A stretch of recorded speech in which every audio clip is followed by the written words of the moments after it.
Hello everyone, sorry I'm a bit late. My microphone arm decided to fall off my desk, so I had to reattach it. But we're here now, that's the main thing. Hope you're all well. Thank you for joining in today. We are exploring Japan. I haven't really done a lot of Japan in the sim. And I don't know why, I haven't really got a good reason. There's so many places we haven't really explored. I feel like quite often I just default to Europe or the US. So I definitely want to start branching out, going to some different places, because there's some amazing places in the world. This being one of them.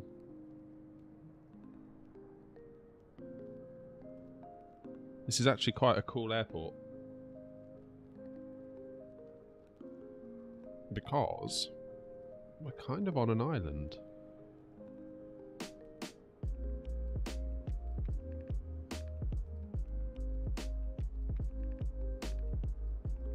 Let me see if I can get my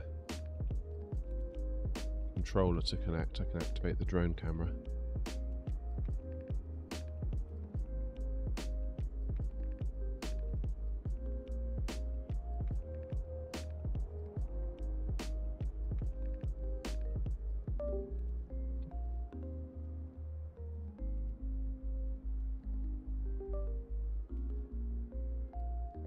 See if that works.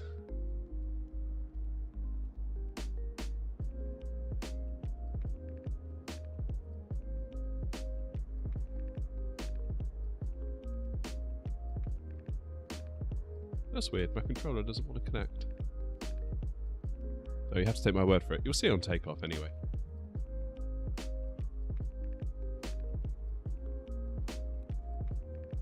So we're doing a cold and dark. We are in Osaka.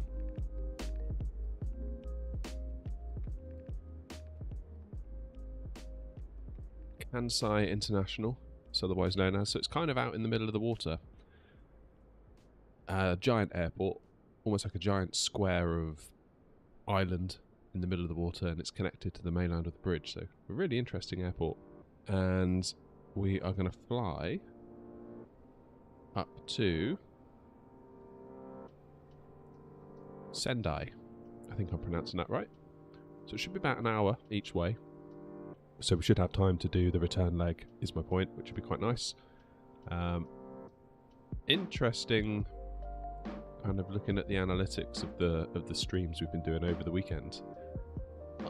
Some people keep asking for long hauls, but every time I do them, my numbers are dreadful. Now Saturday wasn't a long haul. In fact, it was not even medium haul, but it was slightly longer than we normally do. And looking at the analytics, it started out really well. Like, people were into it at the start of the cold and dark and the takeoff and getting up to cruise. And sort of into cruise, people stuck around, and then it just dropped and dropped and dropped. And before I knew it, I was streaming to 0 people. And then lo and behold, they all came back for the landing. So I think those that ask for long haul perhaps aren't entirely sure that they do want long haul. I don't know. I don't know. Feels like maybe long haul is a different thing altogether.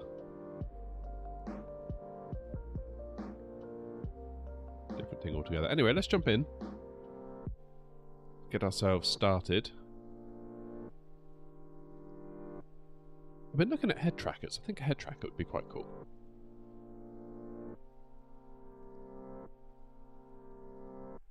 Alright, let's get the batteries on, shall we? Battery number 1. Battery number 2. We do have ground power available, which is quite nice. And we'll do the APU master. Wait 3 seconds. 1, 2, 3. Click start. Meanwhile, we can get our nabs on. 1, 2, 3. Arm the emergency lights. Put the no smoking lights on. Oxygen crew supply.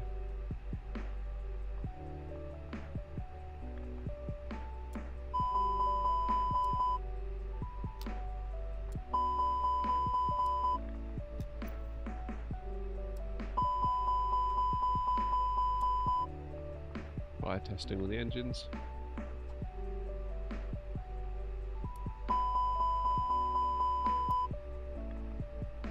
good.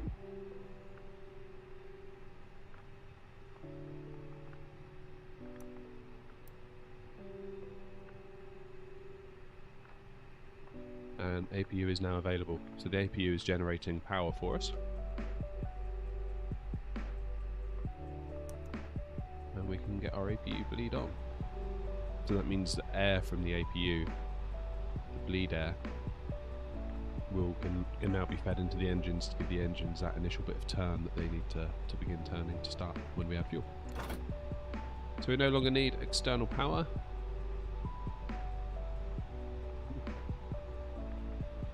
Let's get this tablet on.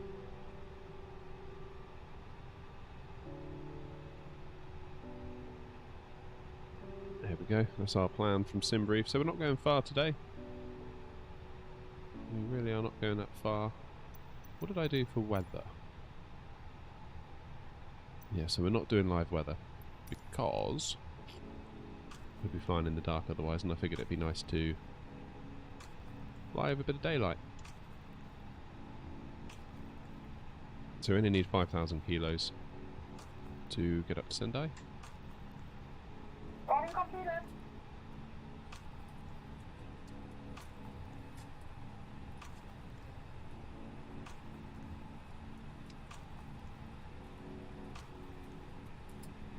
Now, what is local?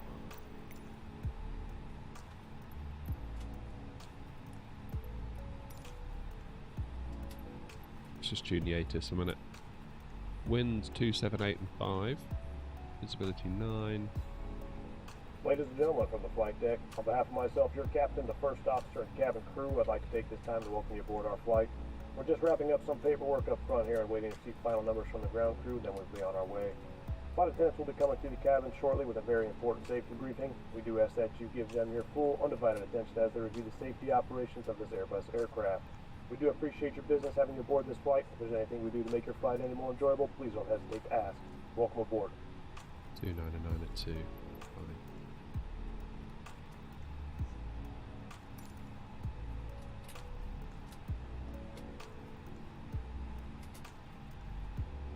Right, let's get things fired up here then. So we've got ATSU, AOC, init pres, init data request, then into init request. FL temp is minus 52, we'll remember that.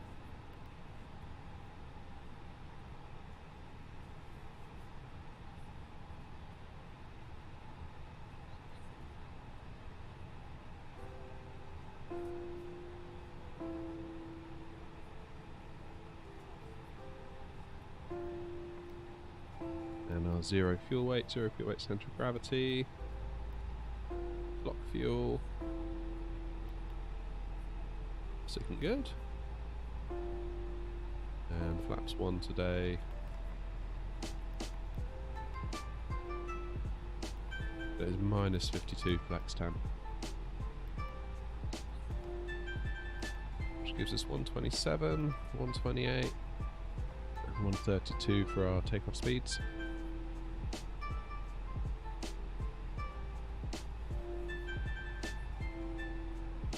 Which is good.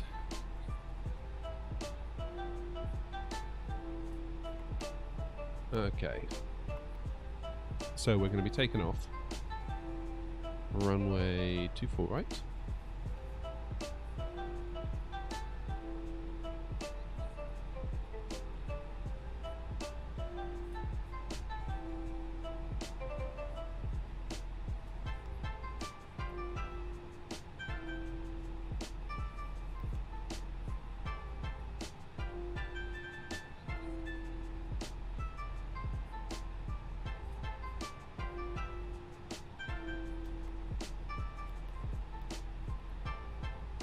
Just trying to see what our SID is going to be.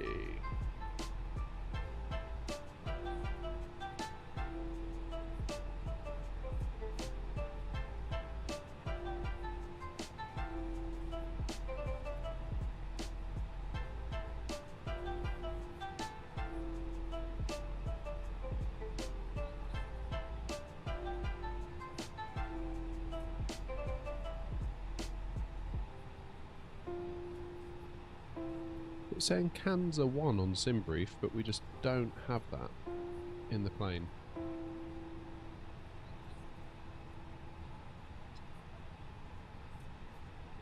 Which is weird. There's only one thing for it. Let's zoom ourselves out a bit.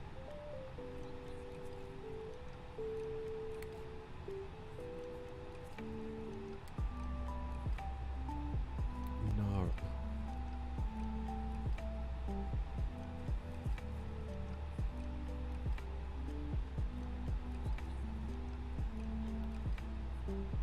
I think we're just going to have to leave that as it is, you know. Basically take off and start banking around to the right.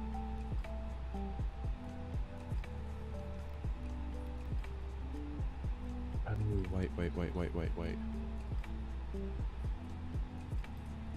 wait. Wait. Oh no, what have I just done?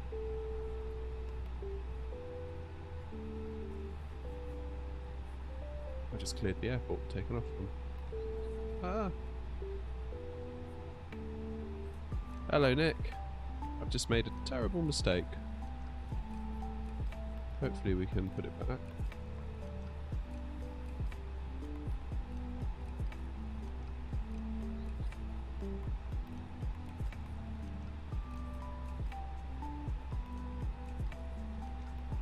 There we go.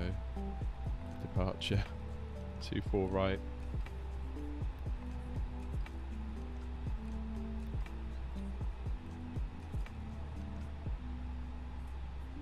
That's not a bad one actually, let's go with that, Ipsum 1. Then that will take us back over the airfield.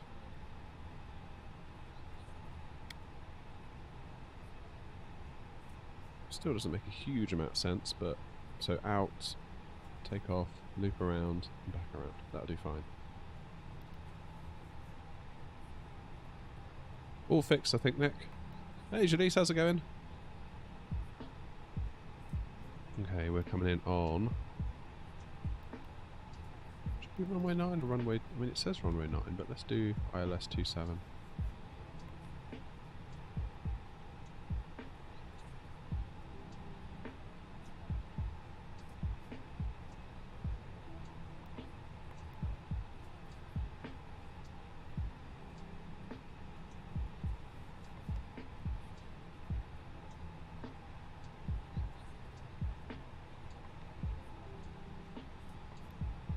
Right, let's see how that looks. So pop this into plan. So our plan is out of here, runway 24 right, start banking to the right, turn up to Ipsum, then to Nara, flight level 390. We're never going to get up there, surely.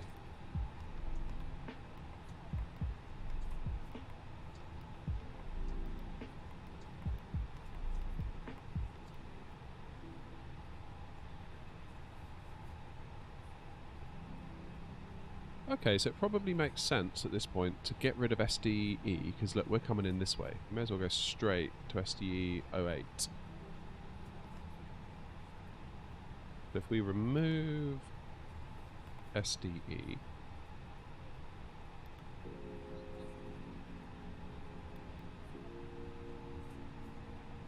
is it going to draw a line?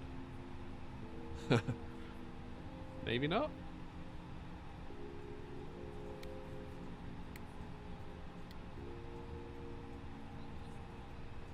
Well, at least we know where we're going, that's the main thing.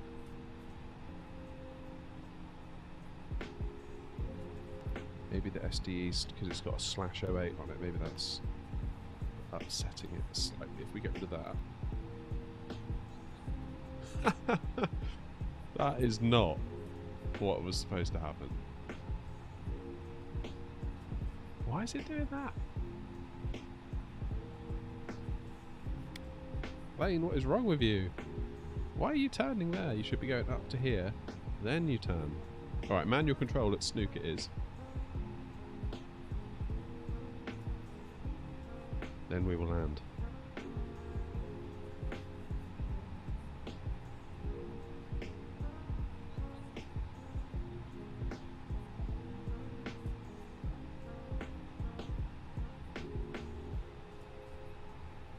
Right.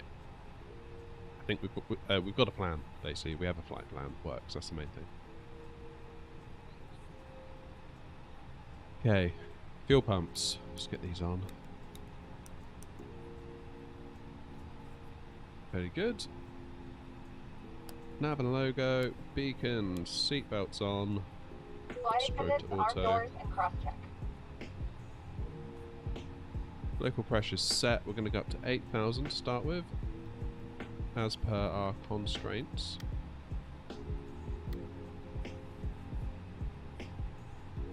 As you can see here, got to be above 8,000 by Epson.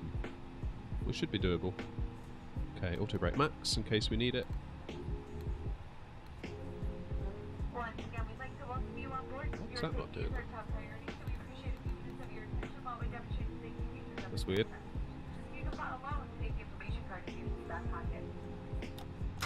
Lock the door, predictive wind shear, auto standby.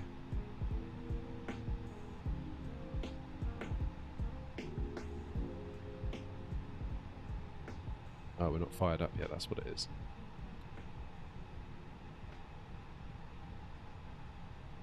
Okay, so if we look at where we need to be, just thinking about our taxi route, because essentially we've got to get all the way over here, so I think we'll taxi, tail around here, and we should be in business. How is everyone this morning? Are we all okay?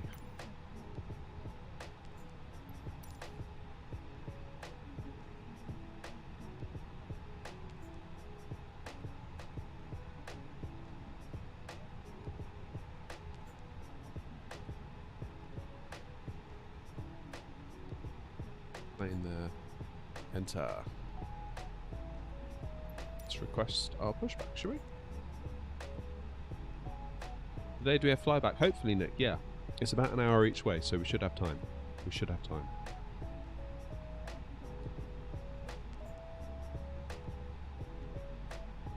I'm living in hope.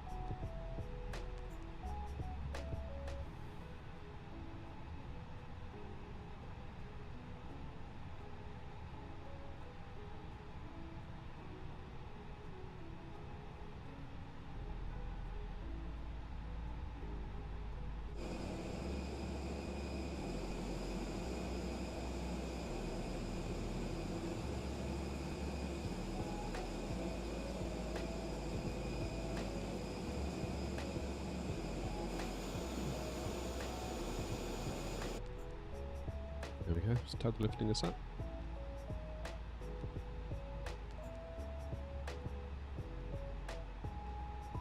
Yeah, it should be about an hour each way, Nick. Bit of luck.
That's good, just waiting for the nose wheel steering disc to be disconnected post pushback.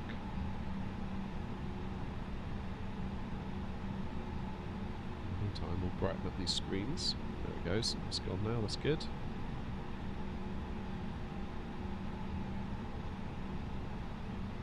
So yeah, we're going to taxi straight ahead, do a left, then a right, then we'll be where we need to be.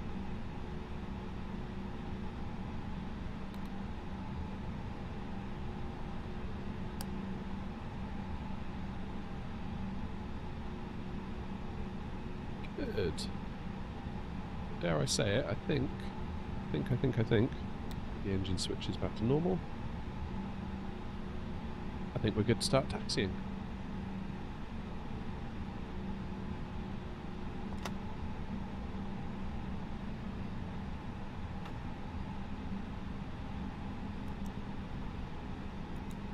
Turn the APU off now, we're running on our own steam.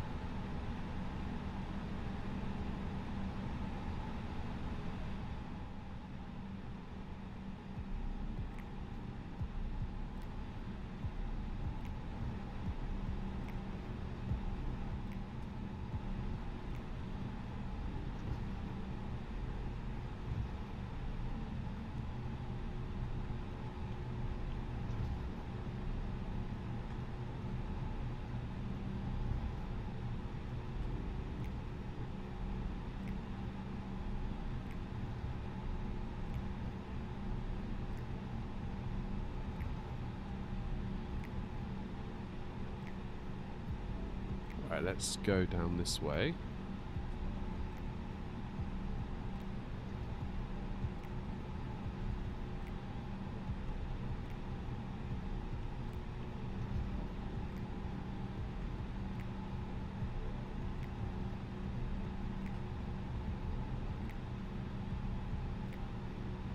Oh yeah, good idea, Nick. Don't let me forget.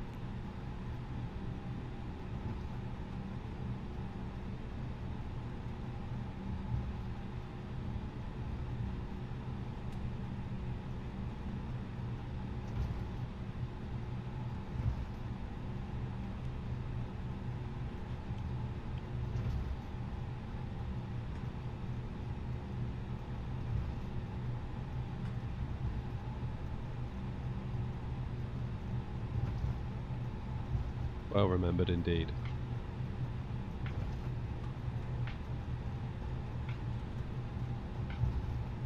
I must admit, I am a little bit confused about what's the best thing to do for the streams going forward.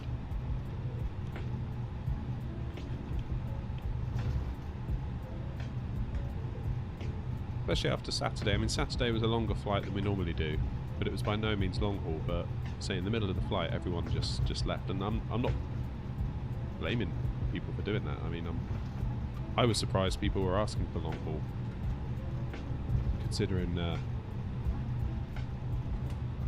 the water.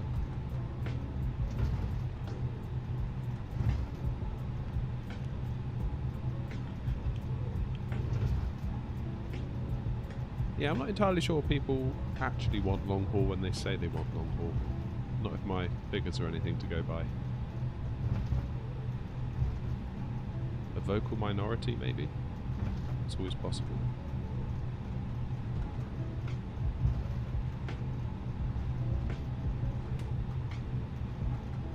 That's always possible. But yeah, going down to Malta on Saturday, it was about a 2-hour and 45-minute flight. So cold and dark start, people were around for that bit. Take off, people were around for that bit. Going up to cruise, people were around for that bit. Stuck around for a little while. Then once we got over sort of middle of France, it started trickling off. And again, not blaming those people, not being like they should have stayed and watched. Like, that'd be quite an entitled position to take. Ultimately, it's up to me to make content that people want to watch. So if people left, that's on me.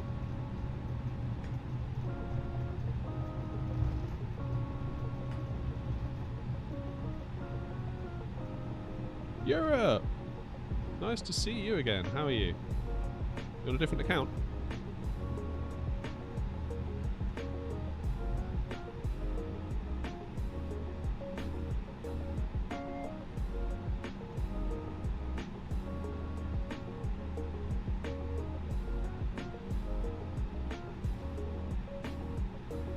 think for me, speaking personally,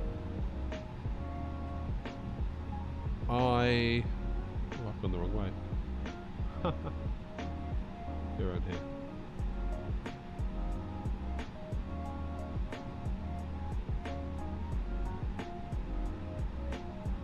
You have a cold. I think I'm getting a cold as well, Europe. I think it's definitely about at the moment, isn't it?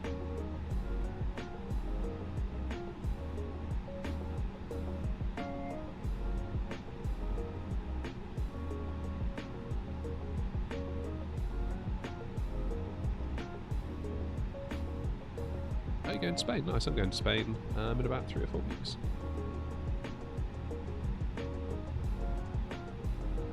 Very much looking forward to the flight.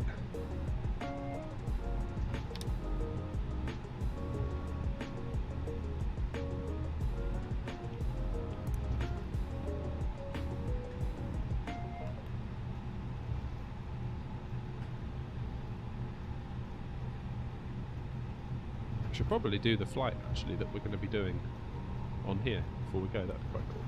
In the plane we'll be flying in as well. 737.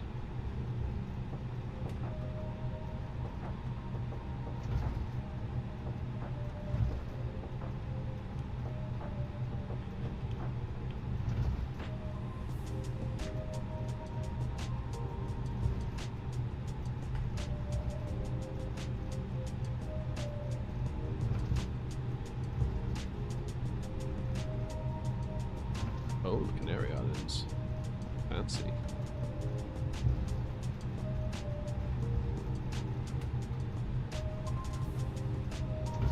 Very fancy.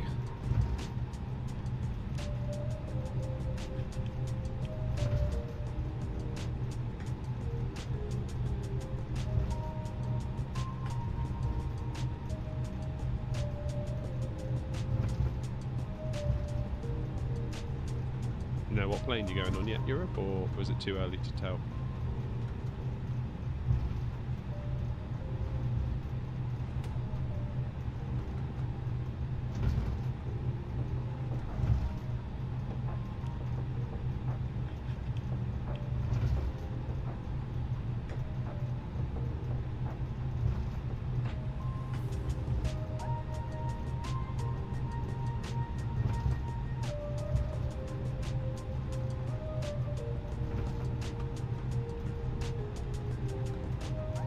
This is a long taxi. It's almost as bad as Amsterdam.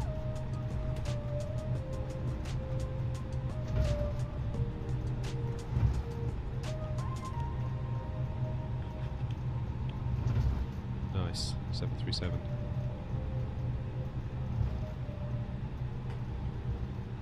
Feels like it's getting a bit dark in here. I can see the switches. Have a look in a second.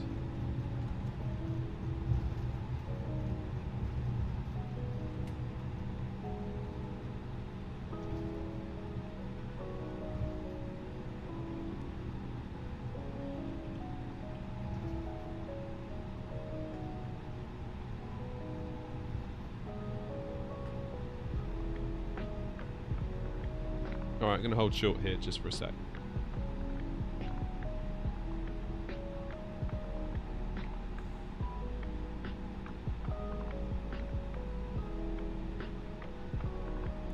Okay, parking brake on. Just have a look up top here. There we go. Let's get some lights on. Strobes on. Landing lights on. Take off. We'll do runway turn offs as well because it's a bit dim.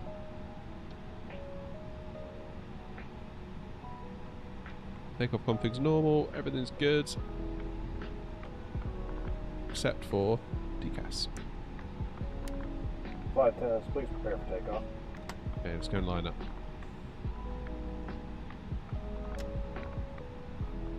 Let's get the old cam on.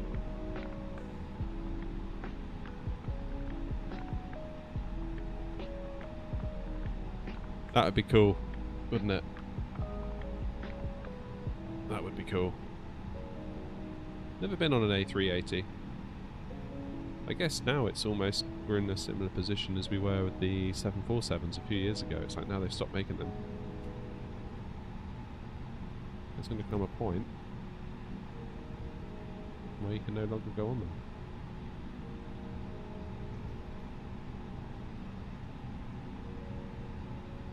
Hopefully you can see the route on the ND. We're going to take off, bank around to the right.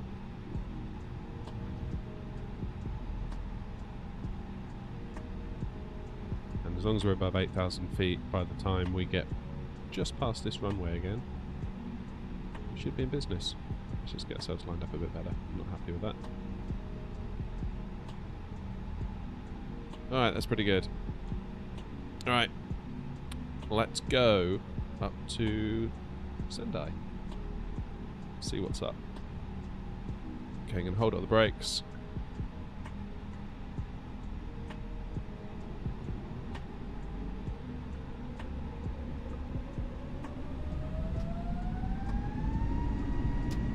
Take a thrust set.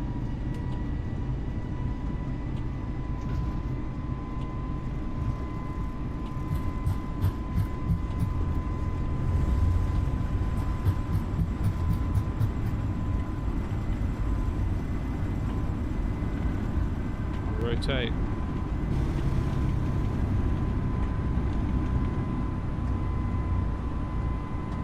Positive rate. Gear up.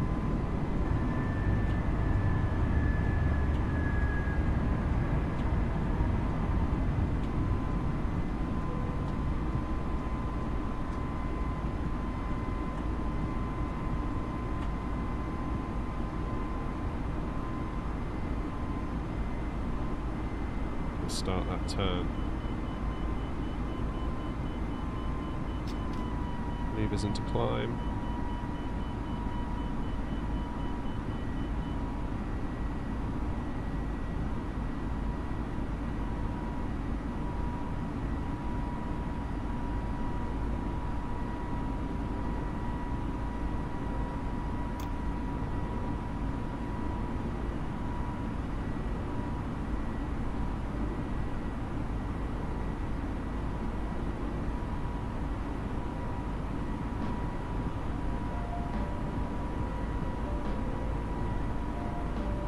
So do this first bit by hand.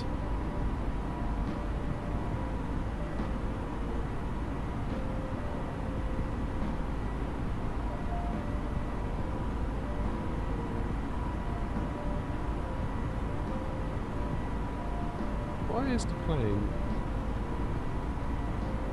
doing that?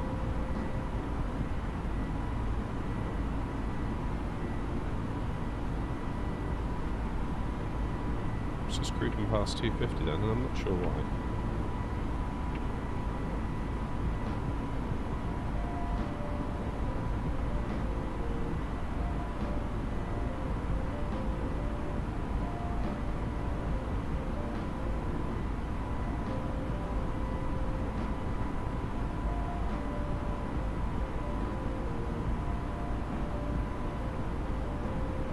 Nice and gentle on this turn.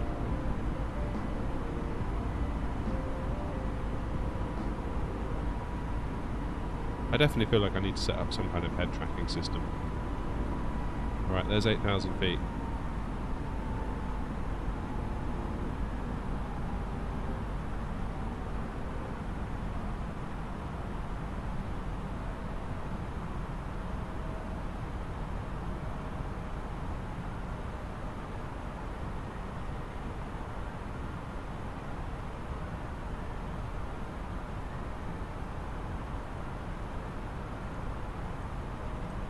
Just put 390 in the window, because that is allegedly our cruising altitude. Just turning a little bit on the tight side here.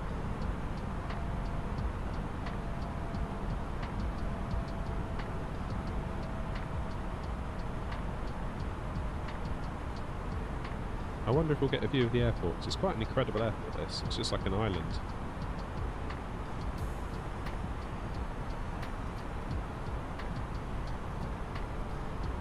Should be straight ahead of us in just a moment.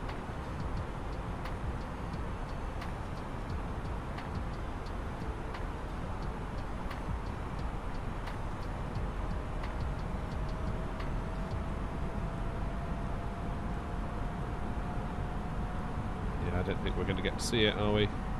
Too much cloud. Well, you can just see it. Just about see it there, look. So it is literally a square of island stuck out in the water. Let's get ourselves straightened up.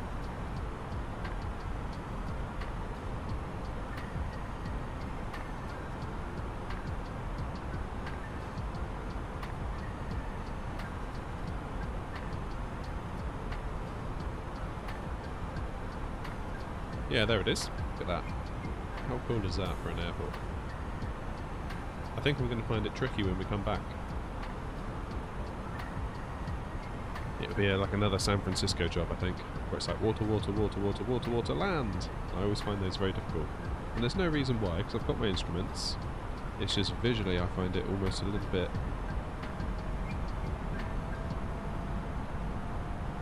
just a little bit on the weird side.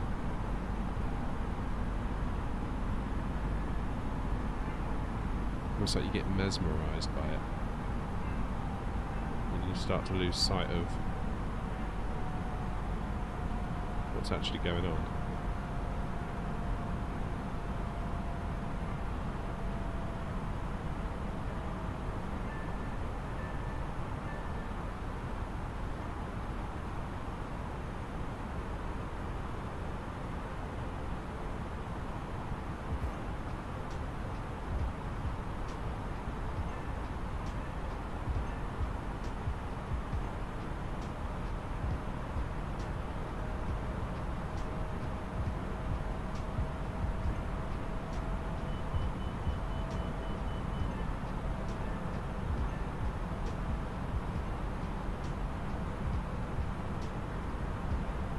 There we go.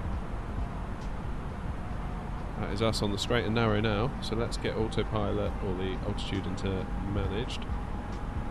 Set the AP. Get the map on fuel.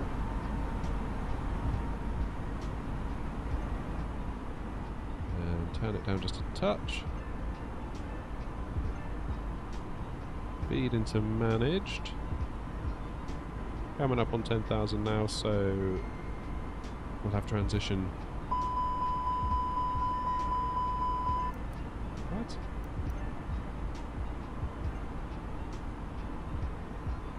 Cabin pressure exceeds.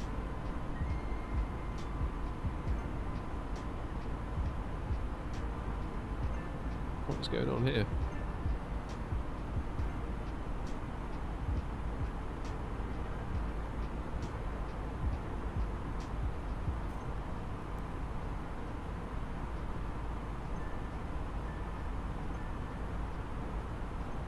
What's that all about? Does anybody know? Never had that before.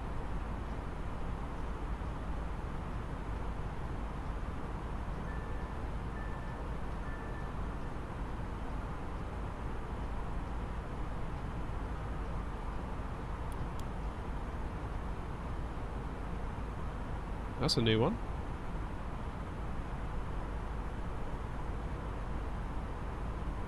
How do we get rid of that, I wonder?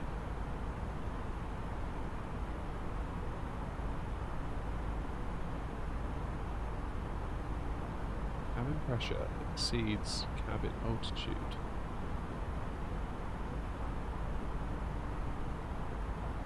Well, that's weird. How do we fix that then? Control Alt Delete.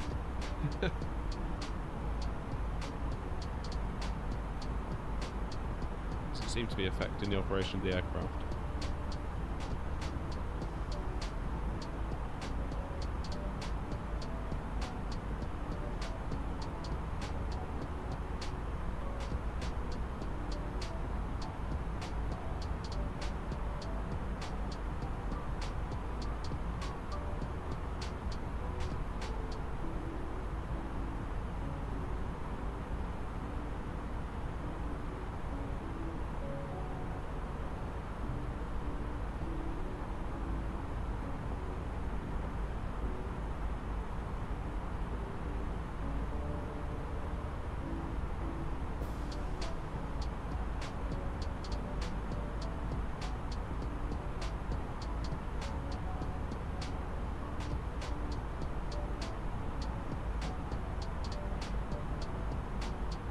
Apparently it's a bug.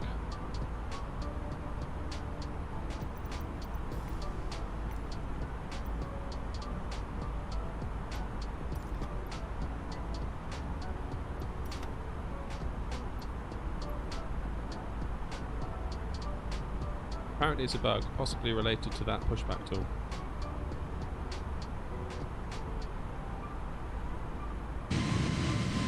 Although the doors are shut, so...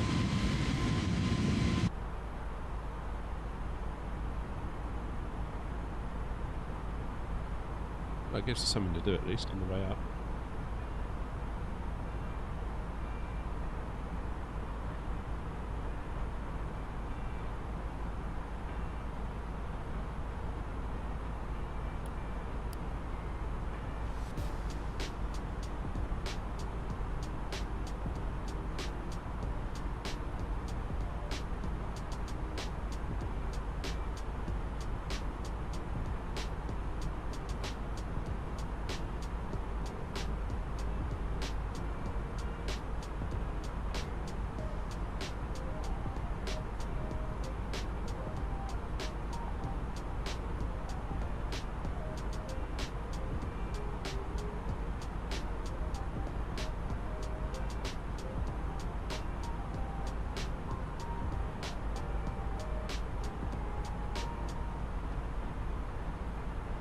Apparently there's a bug with the ground power unit cable getting stuck onto the plane if you're also using the push back toolbar.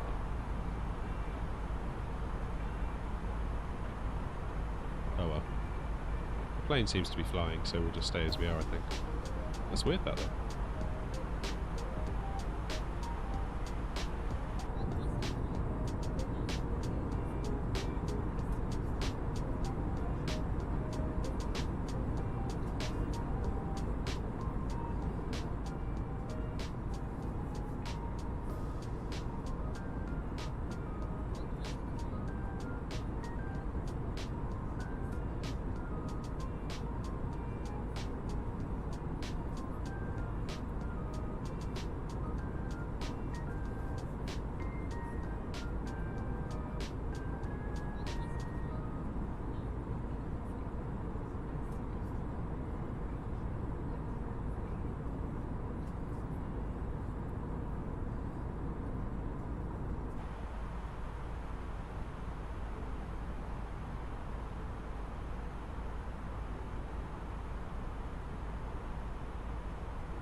was getting so distracted by those errors I forgot to turn off the lights.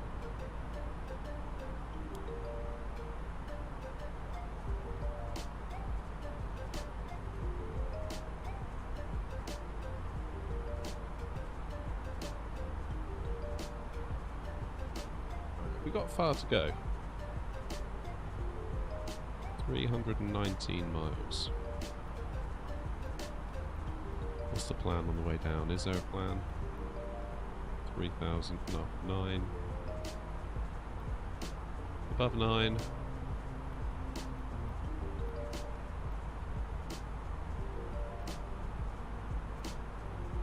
Five, then 4.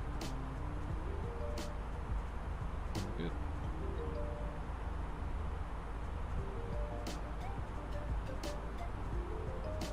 So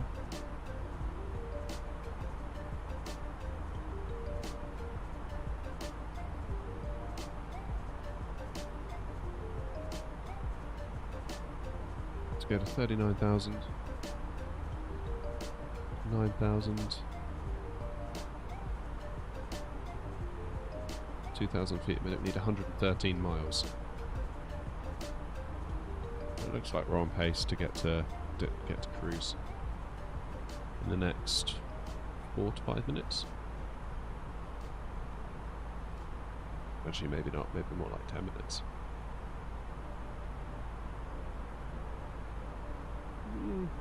Make that 6.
Put the cam on. What, on the landing, Nick? I will do, don't you worry.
Hey Russell, how are you? Nice to see you back in the chat.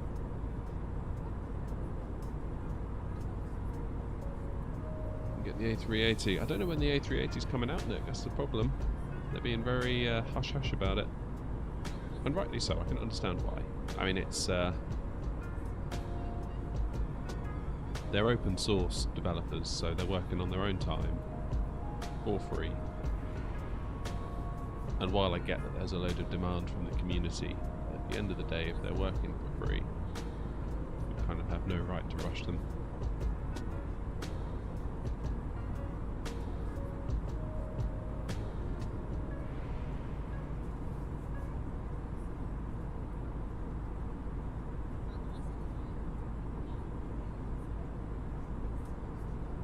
Nice to see my videos again, thanks.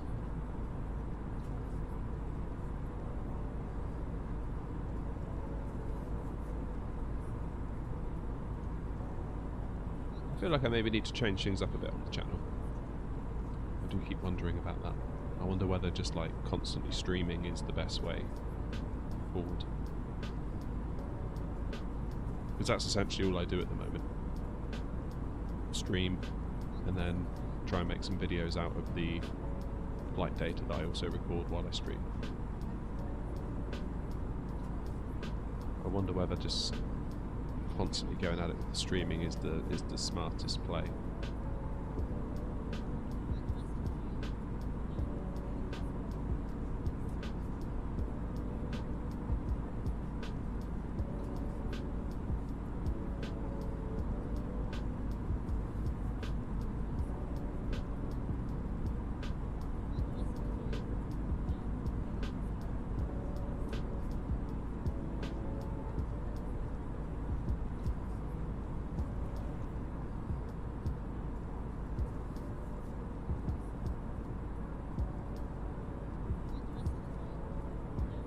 Remove some of these clouds. It'd be quite nice to actually see Japan underneath us, wouldn't it?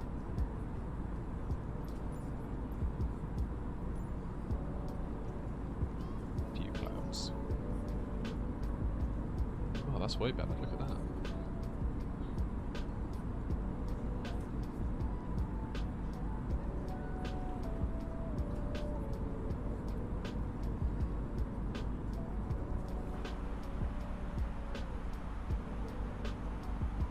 And everything.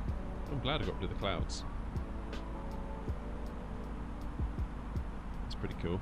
Alright, so we're at cruise. We need 112 miles to do our descent. I still don't know what that is.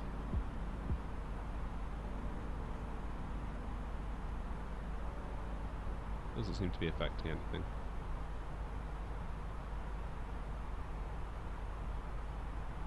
Gentlemen, once again from the flight deck, your captain speaking.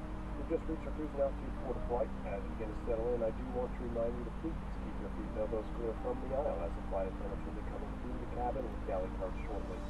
Also, one more reminder to please refrain from congregating with the front galley where the flight deck door is located. Thank you. Alright, so it's 9, 4, 13, 26... 28, 32 miles out from the airport. We need to be at 9,000 feet. Okay, so 218.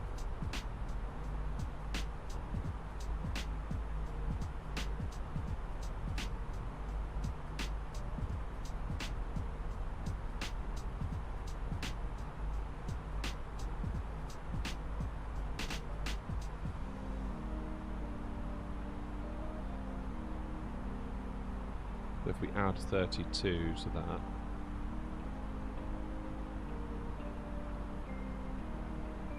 so when this says 144, so it's about 100 miles to top of descent.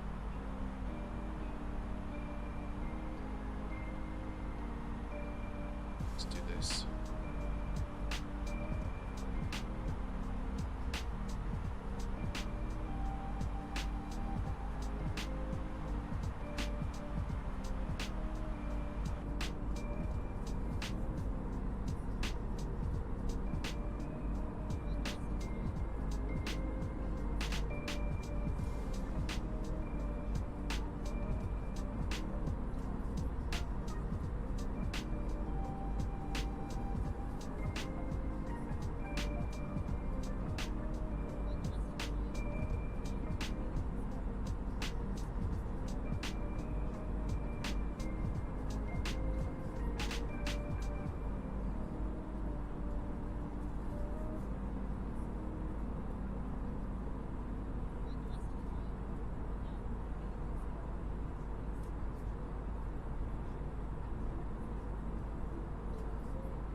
Morning, AV Geek. How's it going?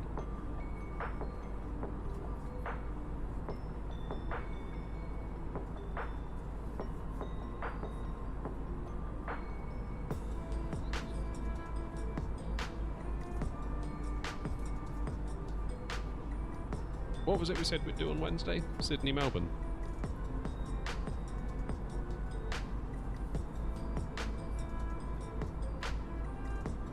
We're doing another. We're going to go back, so we're going to land in Sendai and then go back to Osaka, I think.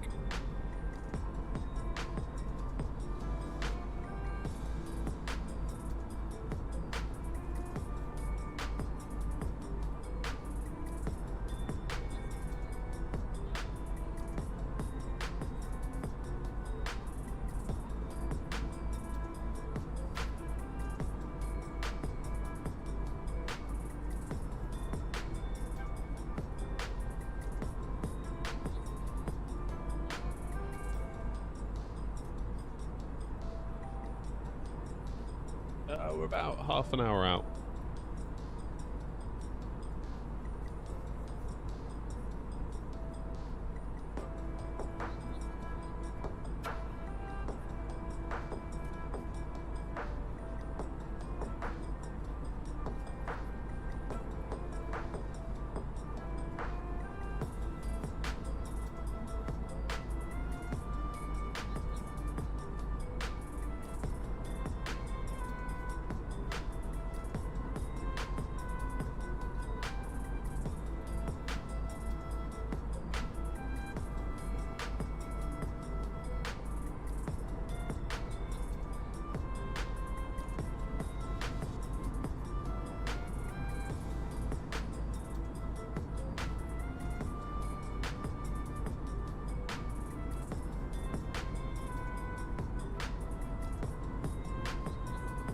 I tell you what, Japan is very, very pretty out the window, isn't it?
Right, so that puts us at about 60 miles from top of descent.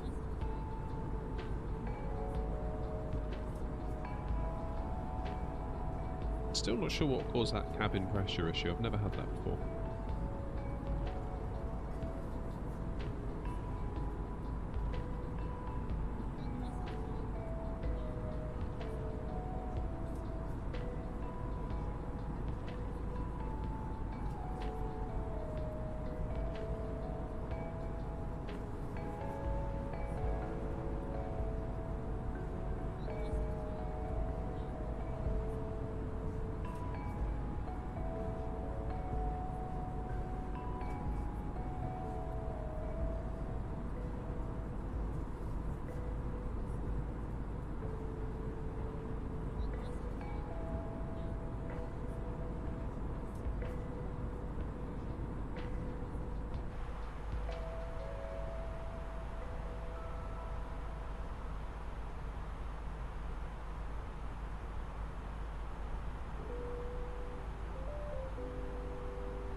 Alright, it's that time.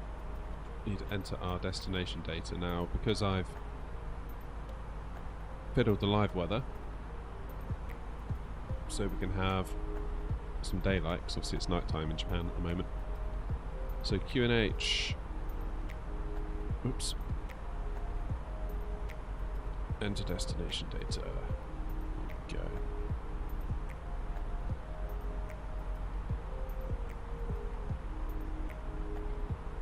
Apparently it's 1014. Wait, is that going to be live though, not game thinks it is?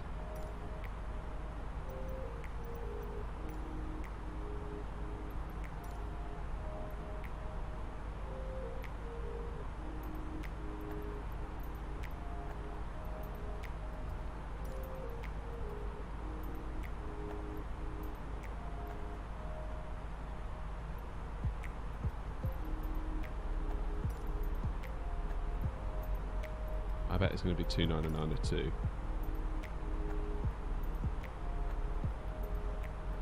Just because we're not using live weather.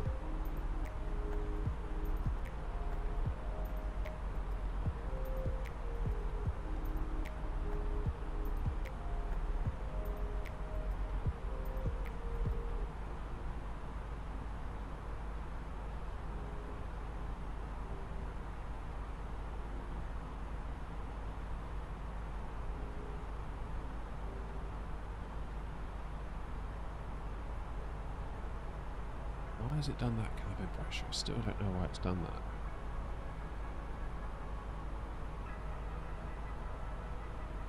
Why has it done that? The only thing I can think of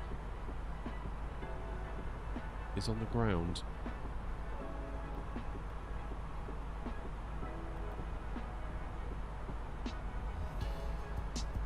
I pressed a switch thinking it was the...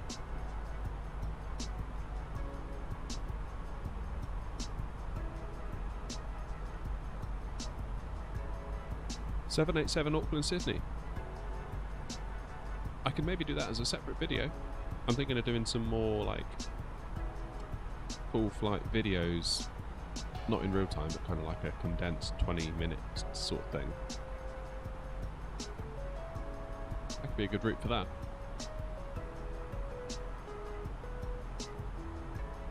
From the flight deck, ladies and gentlemen, as you may have noticed, we have begun our initial descent down to our destination. Now would be a good time to wrap up any business you need to take care of as we prepare for our approach. That's if you are up, once you return to your seat, we ask that you remain Man versus CTO. safely at the gate. Flight attendants, please prepare the cabin for a ride.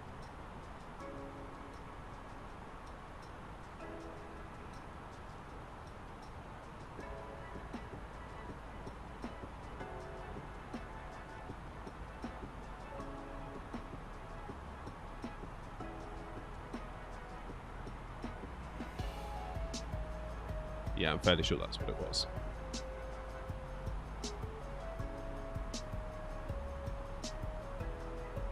It should be on automatic.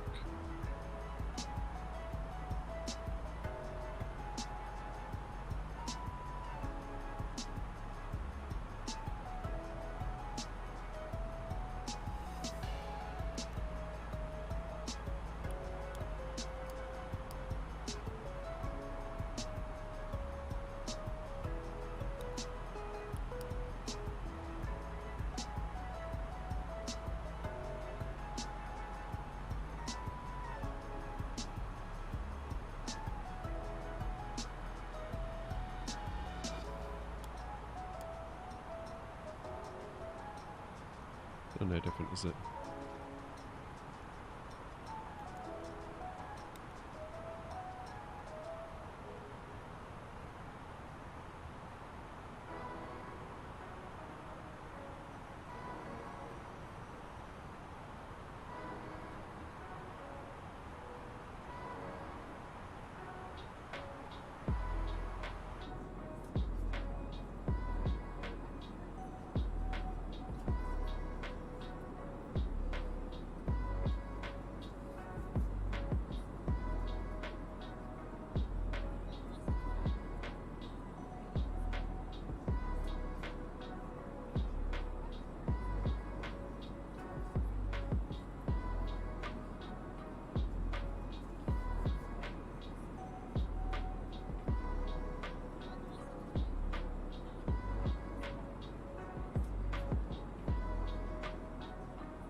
those faults seem to have gone away.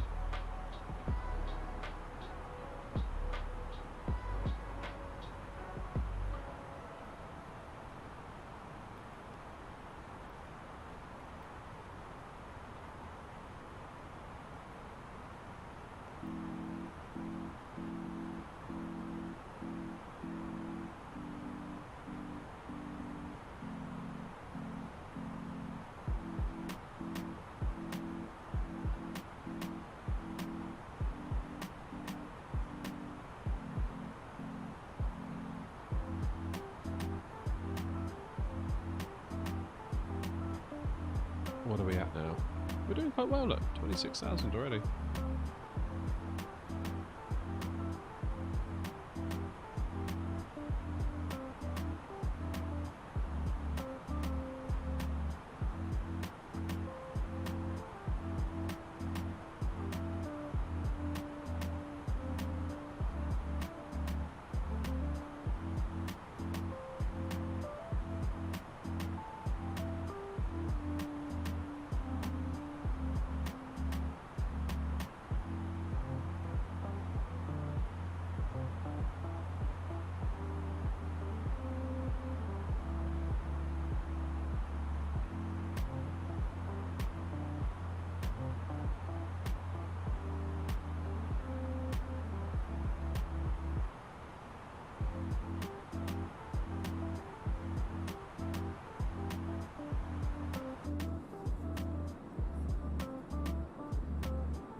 Let's see if we can tune ATIS for the airport yet. We might be a bit far out.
Alright, time for transition altitude.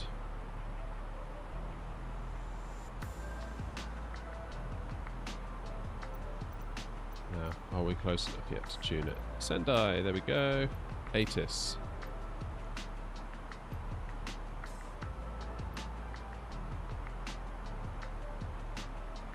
Two, 7, 8, and 4.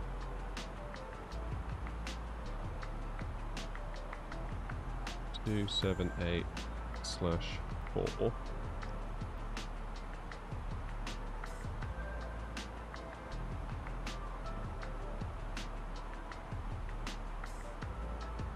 Temperature is 15.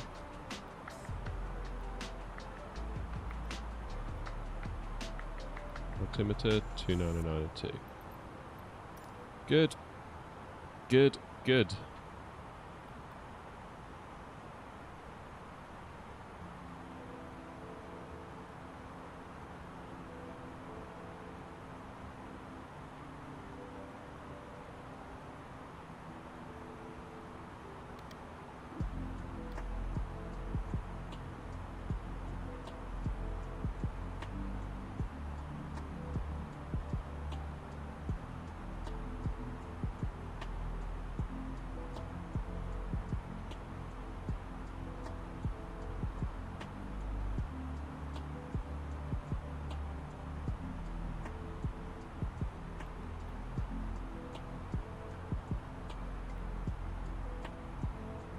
Okay.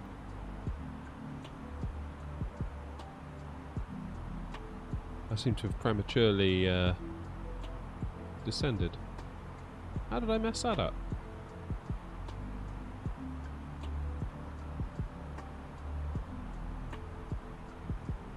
About 40 miles too soon.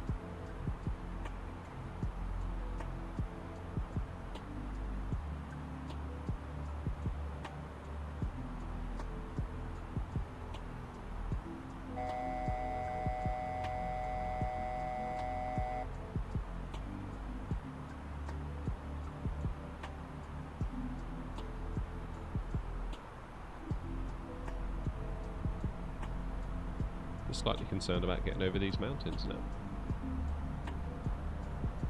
Get ourselves up to 10,000.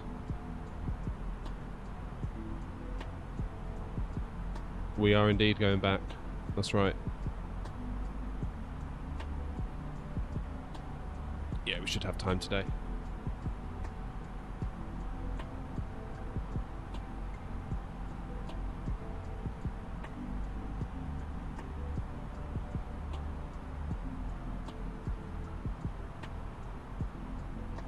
Same plane. I hadn't actually considered that. Yeah. Yeah, the plan was to do the same plane.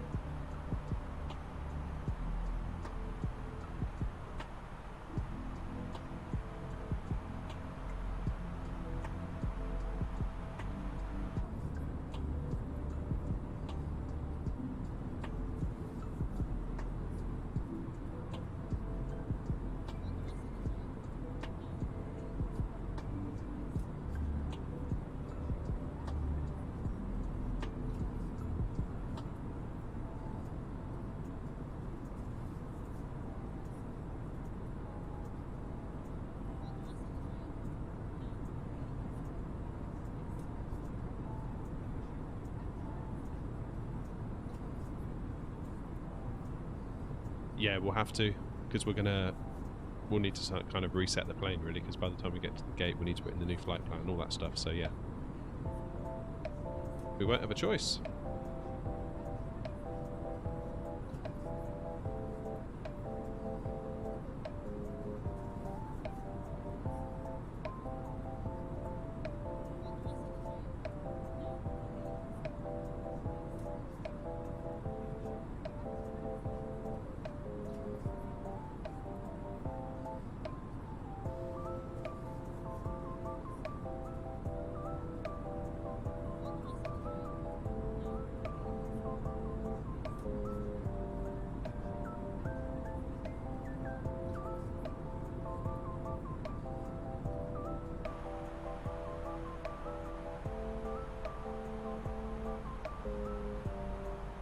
So how far are we now?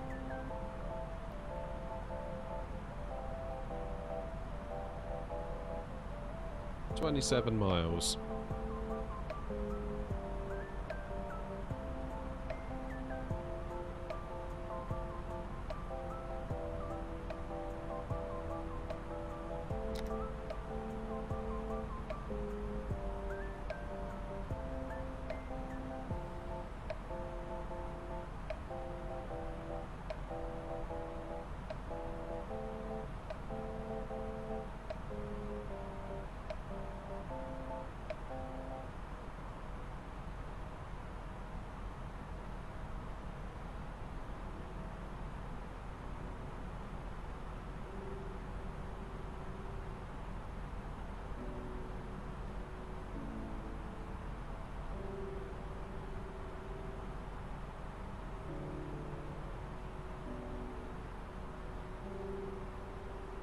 Morning, Rock Pebbler. How you doing?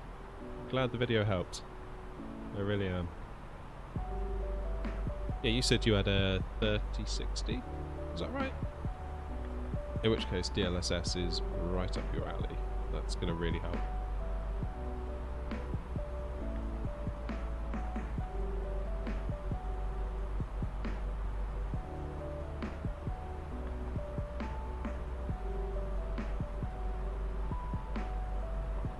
Yeah, I was kind of thinking it's about time I start doing some different content on the channel, really. A bit like the graphic settings and kind of just general videos about sim-related stuff. I think that would be a good call. I don't know, I just get the feeling lately that the streams are starting to run out of gas. Like the numbers are consistently dropping, which is a bit bothersome, but there we go.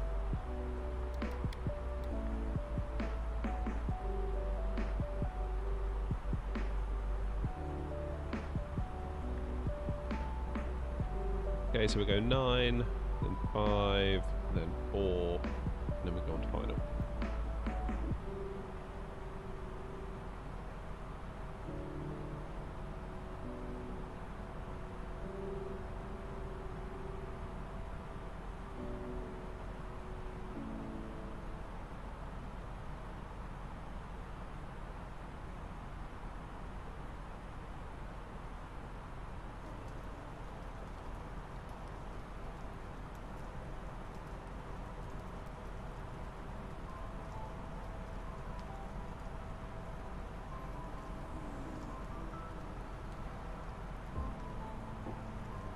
Worst 38, best 63. That's good.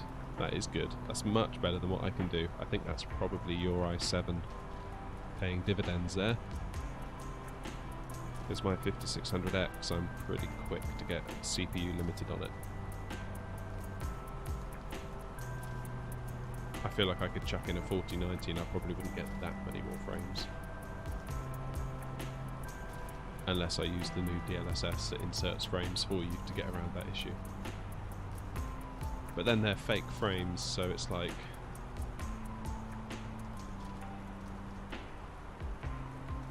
while it may look smoother, it won't feel smoother.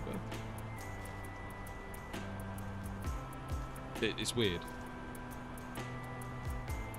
It's weird, the frame generation, because obviously it takes frames number 1 and frame number 1 and frame number 2, for example, from the sim. And this is before frames 1 and 2 make it to your monitor. Then it inserts a frame in the middle, potentially more than one,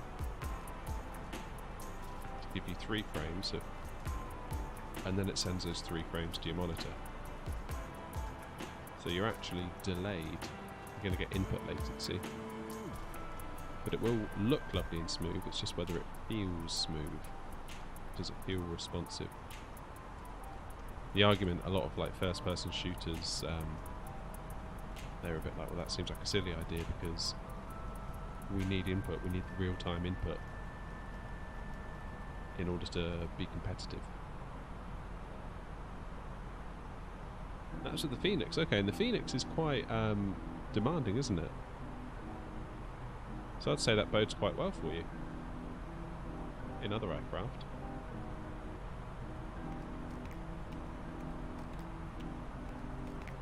Well, I'm glad it helped anyway. very glad indeed. I wasn't sure how that video was going to go down because it's kind of the first video of that type I've ever really done. So number one, I may not be that great at making those types of videos because it's my first try. Number two, there's never been any content like that on the channel before, so some people I was worried might be a bit like, what's this? Why is this not a stream or a landing video? So I'm glad you liked it in that case.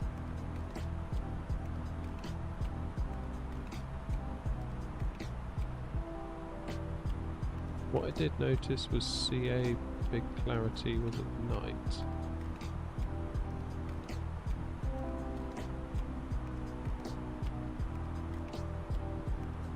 Not entirely sure what you mean. Right, down to 5,000 feet.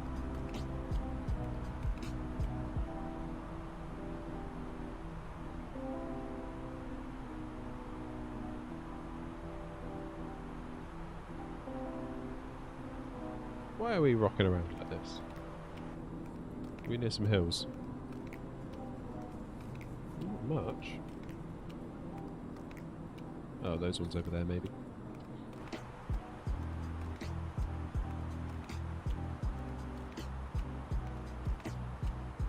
Hey, that's great news. If you're gonna, yeah, if you're happy with what you're getting now, and there's no need to upgrade, that's amazing.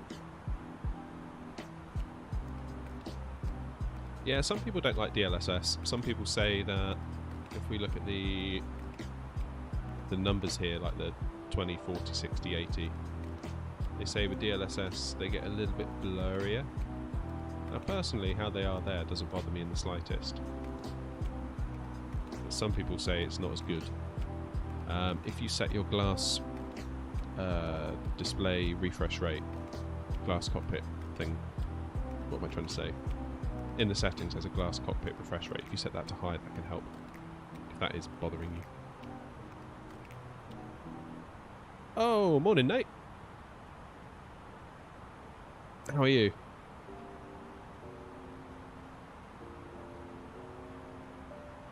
Okay, so autopilot is, or rather autopilot's still on, but the navigation element we're now following a straight line. Whoops. So the plan, we're going to keep coming straight out here, loop around to CF27Y, come in the final.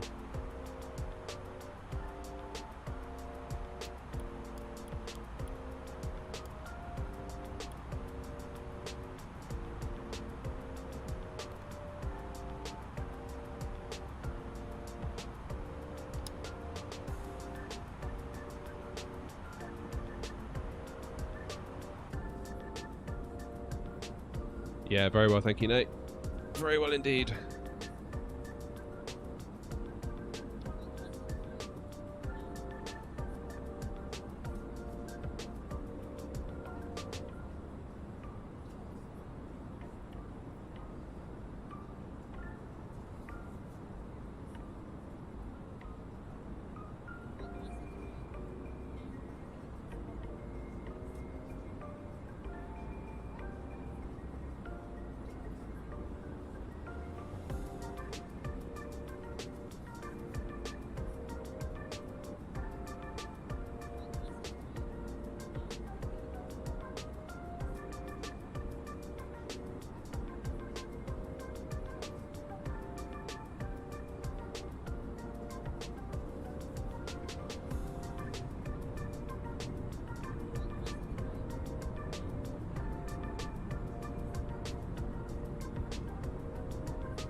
Oh, right, night scenery.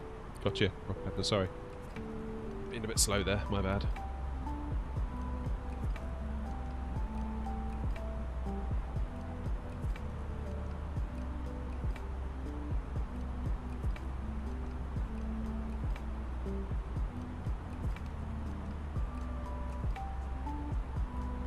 Let's get ourselves down to 3,000. We'll also start our decel.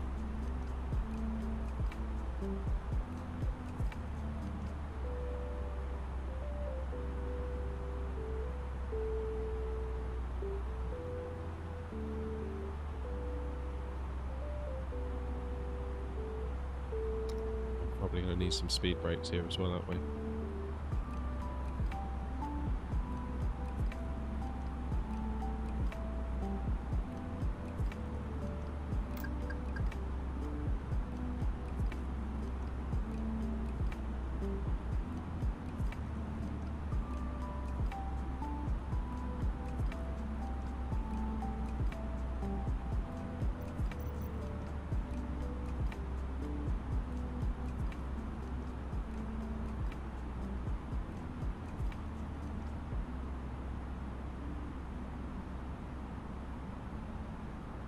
There we go, you can see the glide slope is coming up to meet us.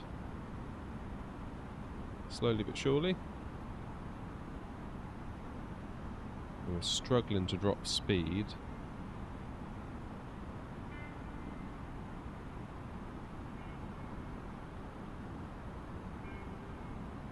There we go, glide slope is now above us, that's where we want it. That is absolutely where we want it.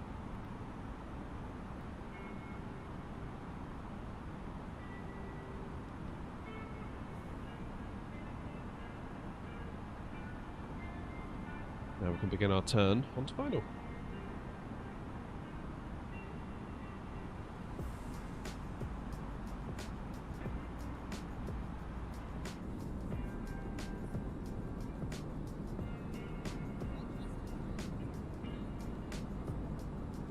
Let's get those flaps out.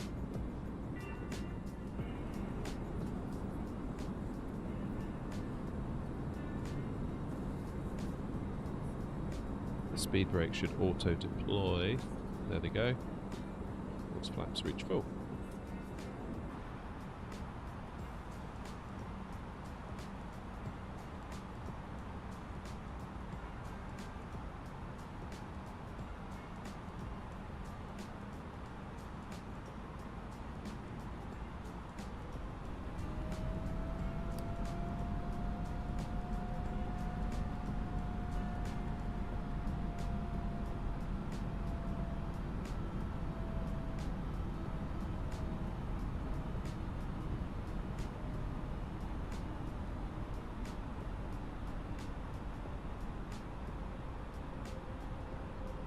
There's the airport, just coming into view.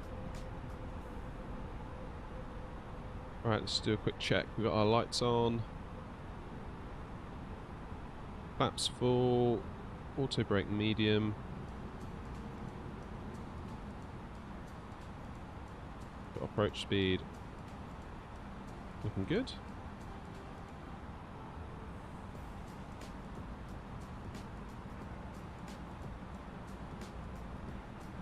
$2,500. Gear down.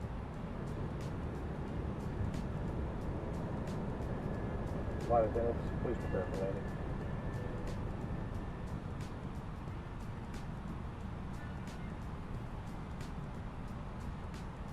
Three greens.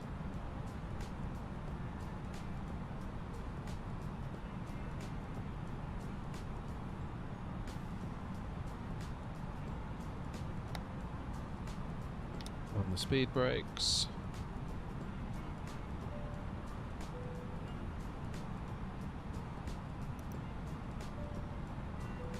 Cabin's ready.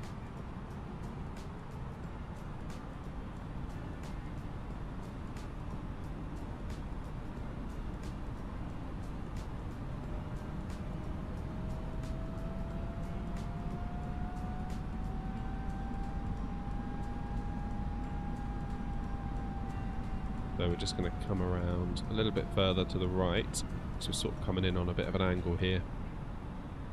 Then we make our turn onto final. You can see that the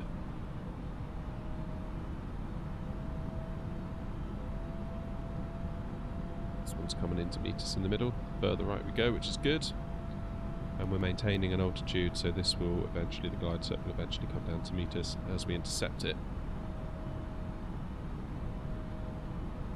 We get approach mode on.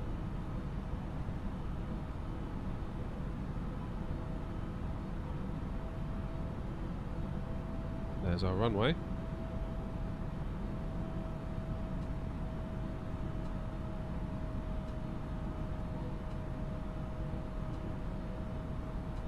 Let's get the cam on. Scenic, I remembered. For the first time ever.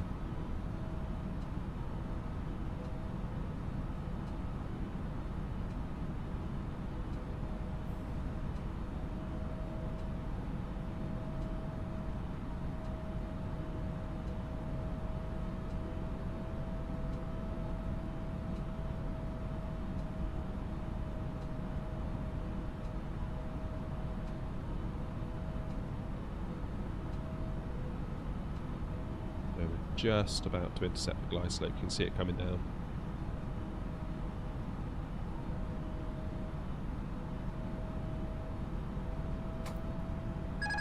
And my plane.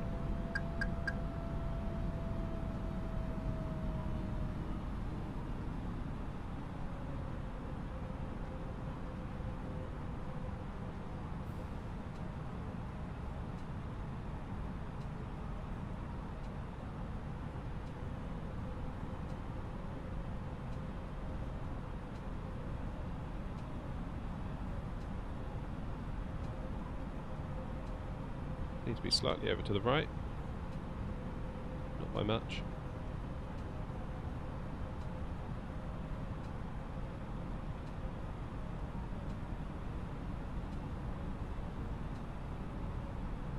Okay. 1,000.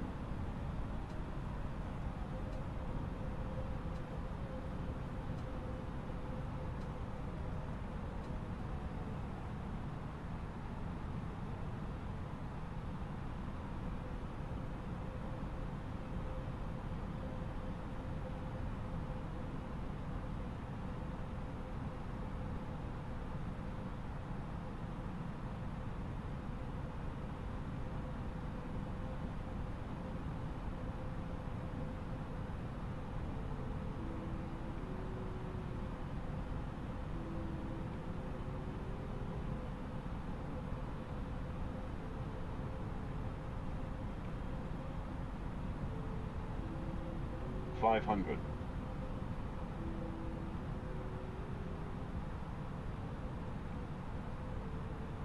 400.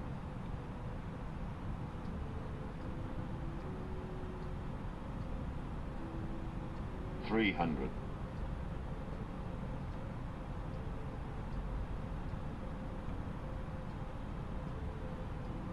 200.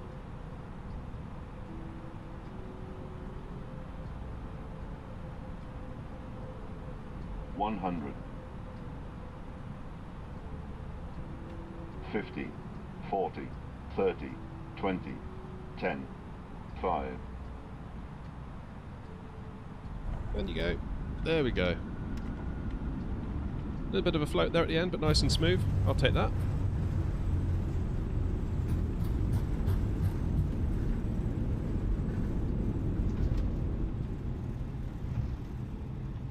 I think we'll take the next exit. Look at that scenery. These mountains look incredible. A little bit floaty there at the end, possibly overflared. And we had a small headwind, but nothing much.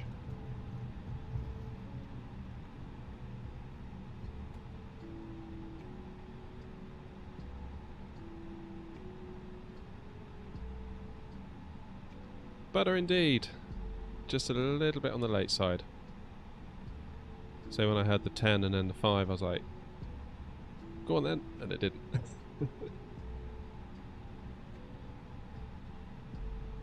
There's another runway here.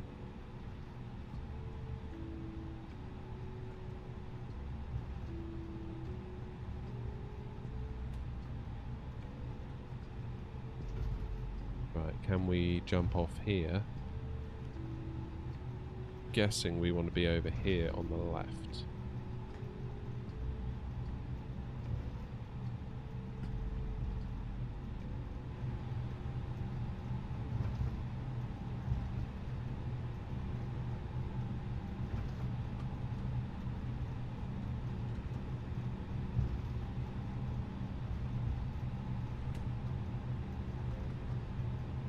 Alright, we'll need the quickest of quickest turnarounds, because otherwise we're going to run out of time. And we'll get back to Osaka.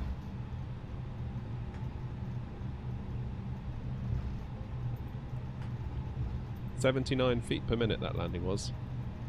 That was possibly a little bit too smooth. Really.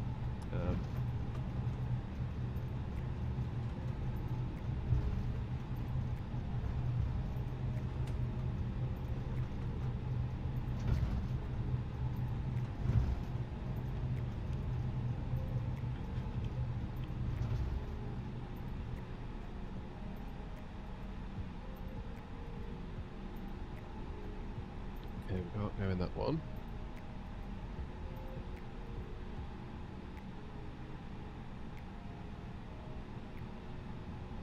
Can go in this one.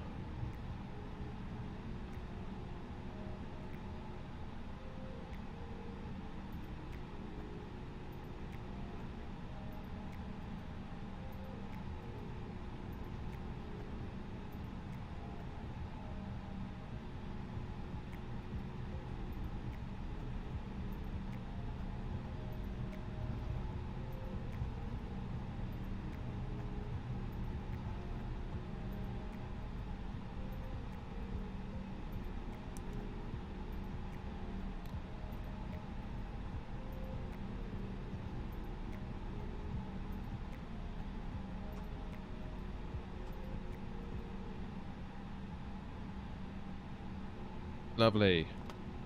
Right, parking brake on. Let me quickly make a new flight plan on SimBrief.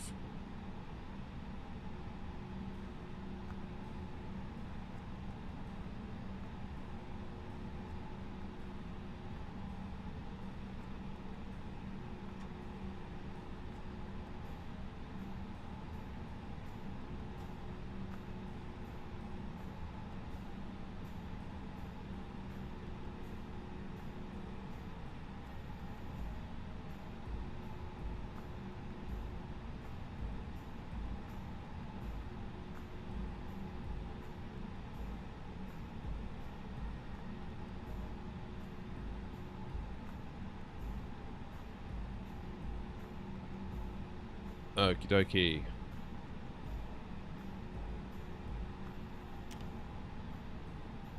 Engines off. I didn't put the speed brakes down.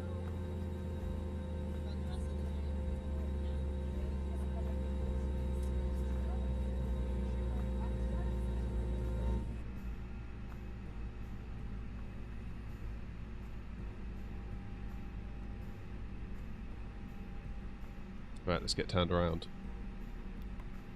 Quickly.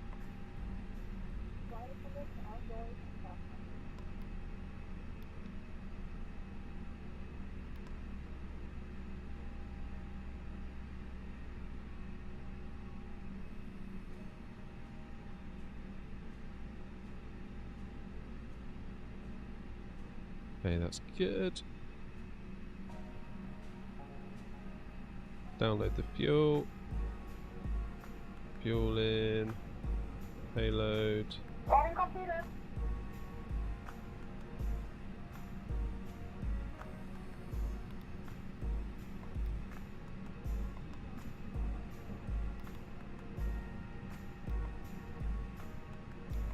Good.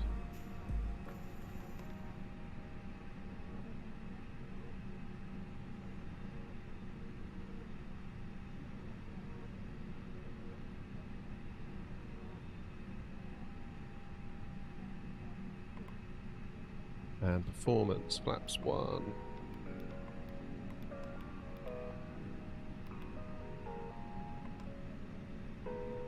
-44. Craft flex tab. 128V1, 129VR, and 133V2. Good.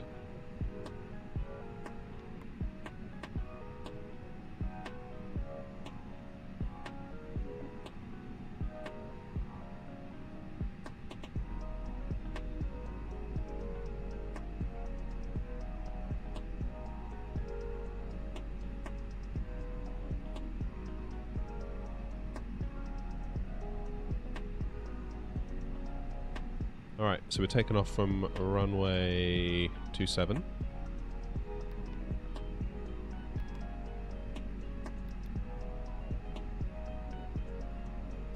Using the Derby SID. Go by GTC, or transition GTC, insert.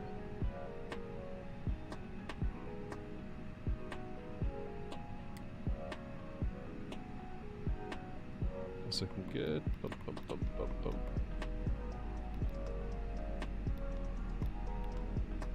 Clear that. Then Osaka. We're going to arrive. ILS 06. 06 left.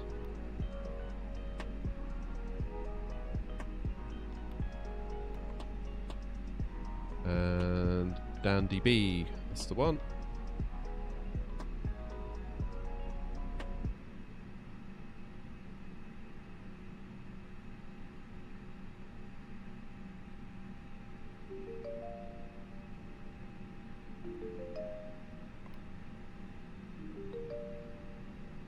Let's see how that looks.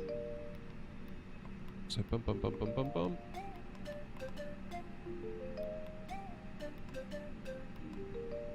Look at that, straight in. Nice. We have a flight plan.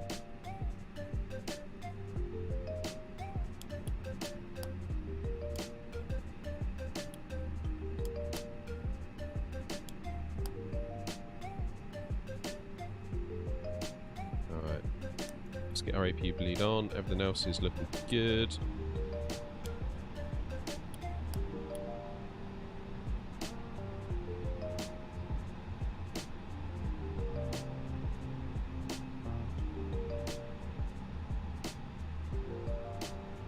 What is the plan for the way out?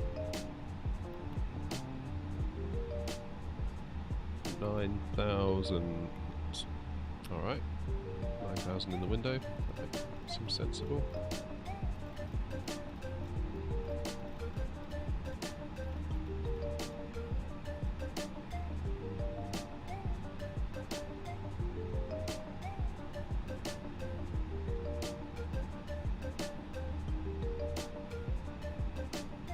I think we're ready for pushback.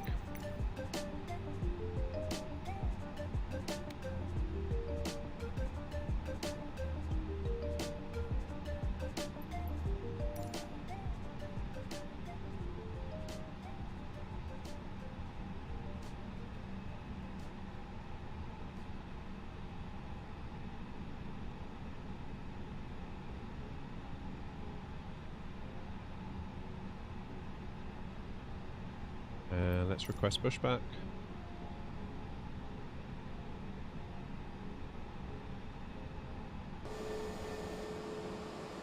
Oh, we do have a tug. Just.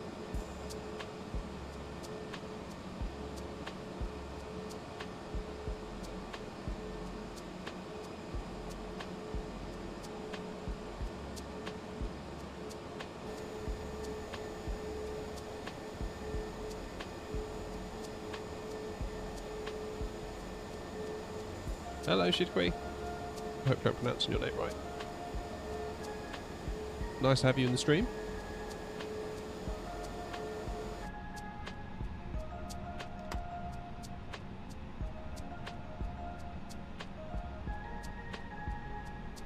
It's not doing it, is it?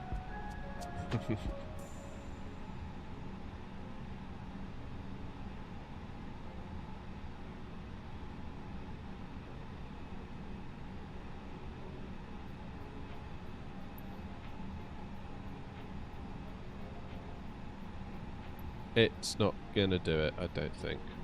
I don't know why.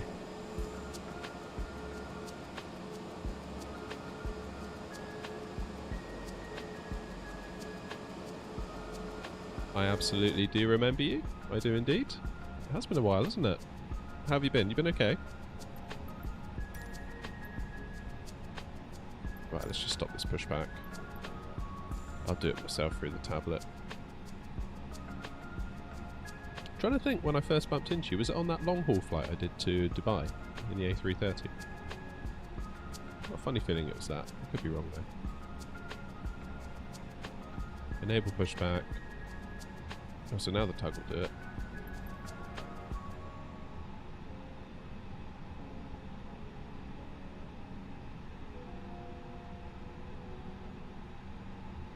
Still loving the livery. Yeah, me too. I just need to make it for more aircraft now. I'd like to get one for the 747 and the Dreamliner and possibly the A330 when that becomes a thing.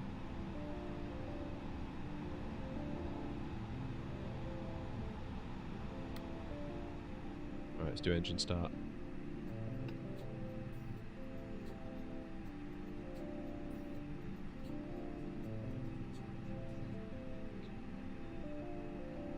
Oh, good luck with your exams.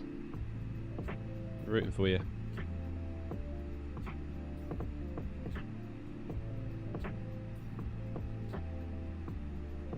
Oh, you're Razan. Nice.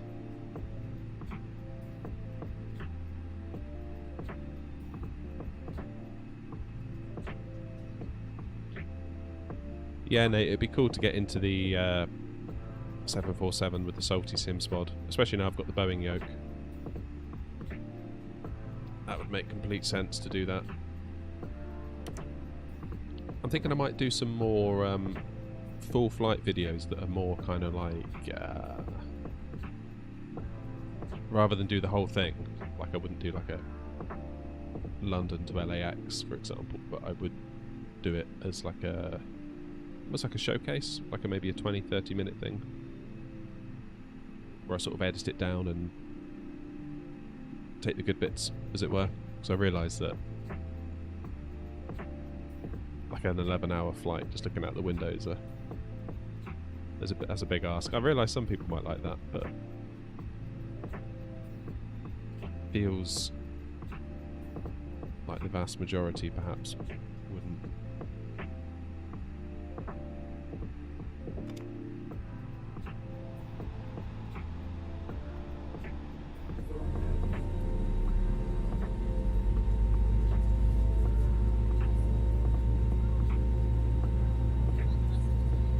Ashy's in the chat. You alright, Ashy?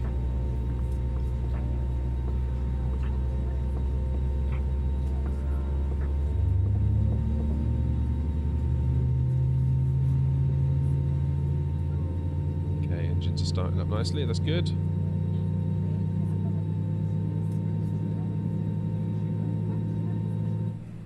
And of course the pushback system has just decided to stop because reasons.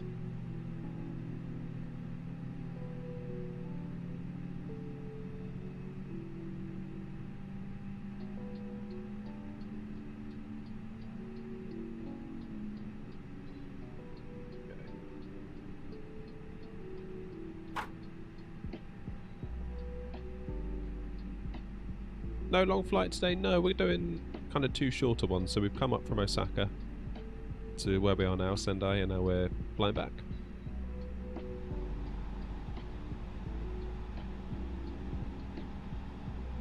It's really weird with the long flights. I get people in the chat kind of asking for it, but when I do them, the numbers just don't add up at all. In terms of like the numbers of hours that it takes to produce them and all of that. It's like the return just isn't there.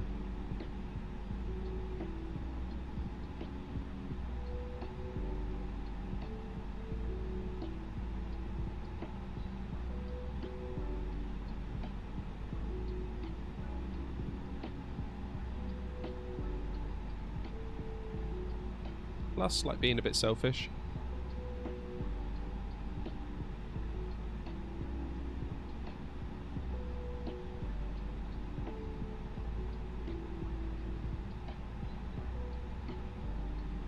Is that I much prefer, I'd rather do lots of short little hops than one big flight with a massive cruise. Because for me there's more to do, it's more interesting. I think that probably makes it more interesting for the audience too.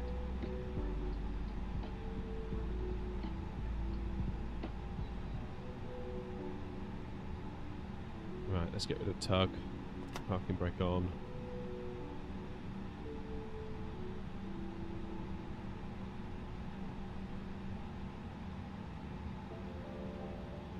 Whoop, that was too much. Taxi lights on. Strobes auto.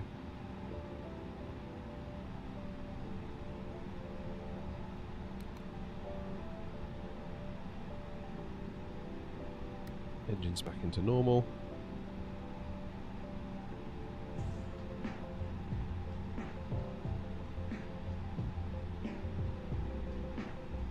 Yeah, that's it, Nate. The idle time, I think. Like I say, on Saturday I had a bit of extra time. And I did a longer flight because I thought I've got the time. Let's see, people keep asking for longer stuff. So I did, like, instead of like a hour and a half flight, I did more of like a 3-hour flight. So not long haul by any means. Not long haul by any stretch. But yeah, suffice to say that the numbers sort of part way through the cruise just fell off a cliff. Right. Parking brake off. Let's taxi on down, shall we?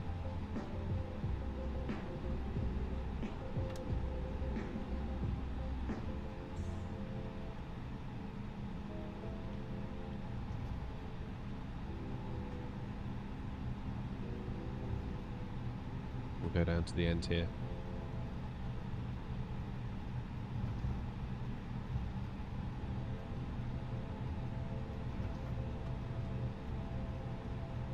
Yeah, I don't know whether it's a vocal minority saying they want the long haul stuff, and that's what maybe leads me to think I should do it.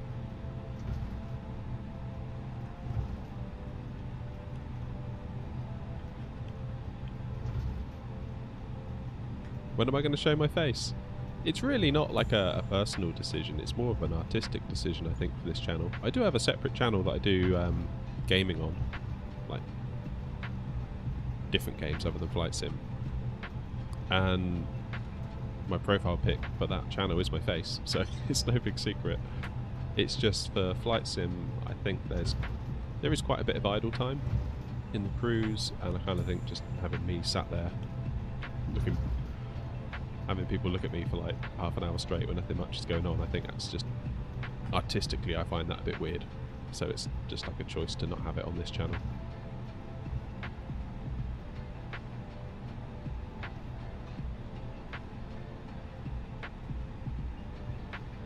Bevy, how you doing?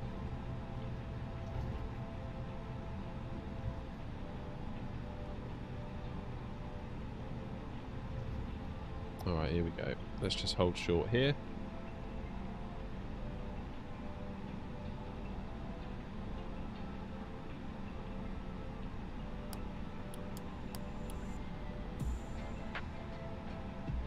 You're a bit late. Oh, don't let it happen again, Bevy, alright?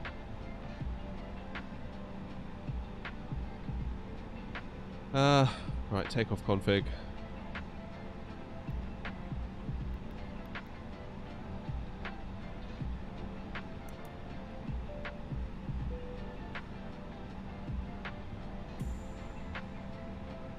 Turn off the landing system, we don't need that anymore. Let's go out and line up, get back to Osaka. Not bad, Bevy, not bad. Cannot complain.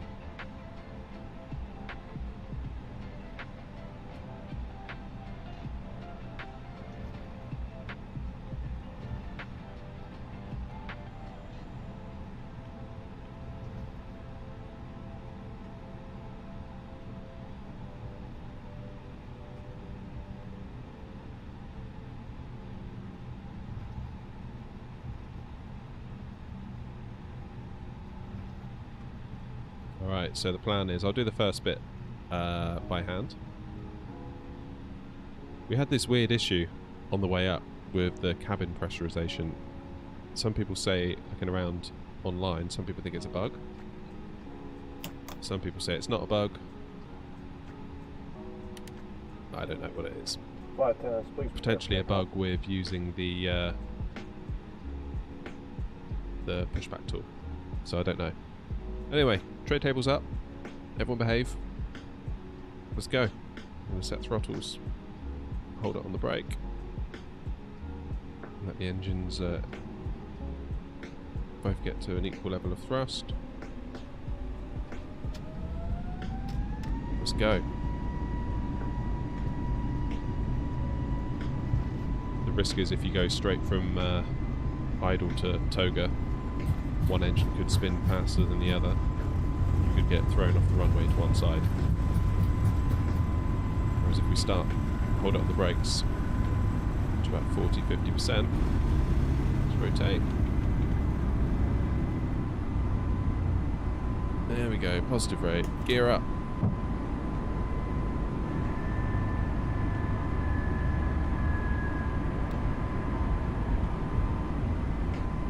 There we go, let's get the cam on, which I did forget on the way up, I apologise.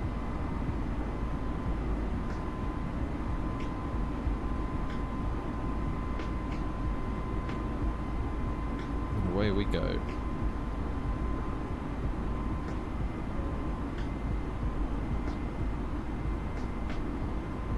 Yeah, that's the spirit, Nate. I remember telling clients that at my old job.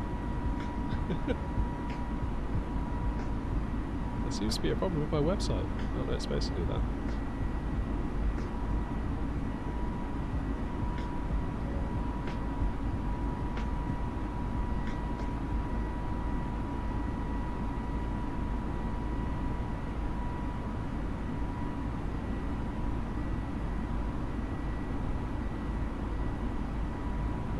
Start our turn momentarily. Ready to do flaps up.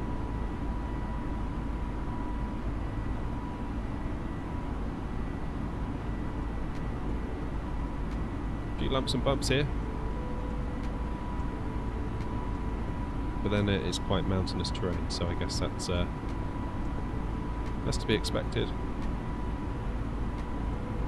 Those mountains are like ramps for the air, like skateboarding ramps.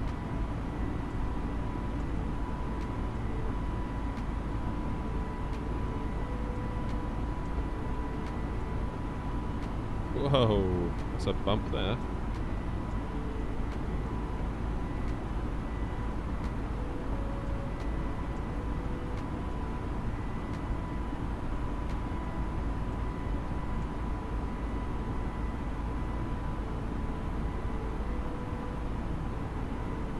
Set the speed manually, because I find if I leave it in manage mode, it kind of tries to go up and go down and go up and go down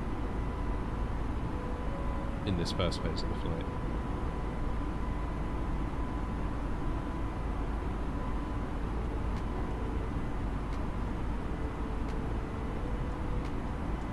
That's a very expensive setup. Yes and no, I suppose. It's been accumulated over time.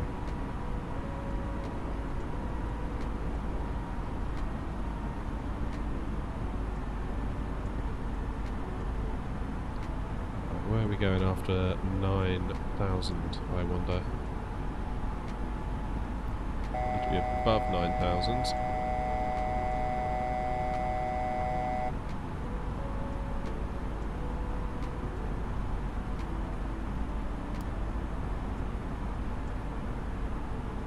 Only 30,000 feet today. Seems slightly on the lower side, but that's okay.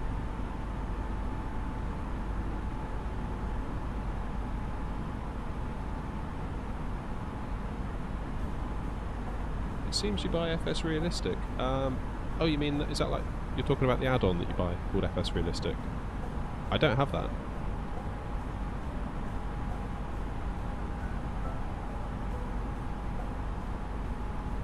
I am considering a head tracker. I think that's the next thing.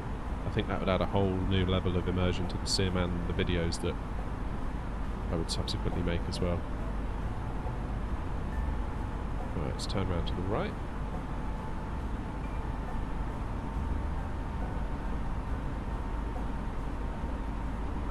Yeah, I think a head tracker would be awesome, but there's so much money. It's almost like what I spent on the yoke. I should almost be spending that again, which I'm not sure my wallet's ready for that yet.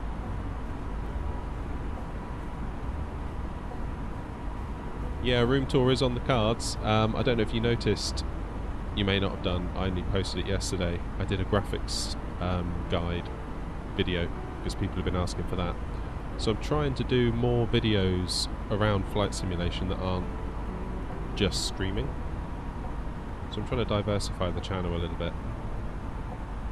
I feel like just streaming and streaming and streaming and streaming and streaming, I think it's probably going to run out of gas soon enough.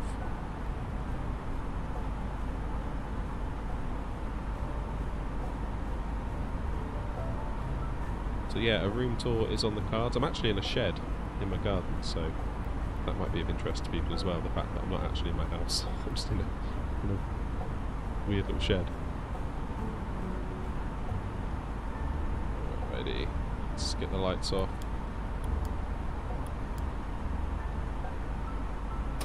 Engage autopilot now because the fun bit's over.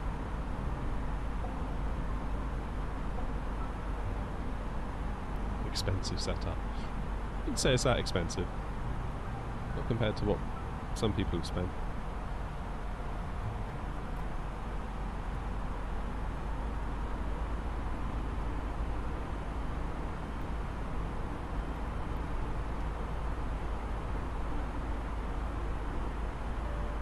Don't worry, Bevy. Appreciate you popping by in any case.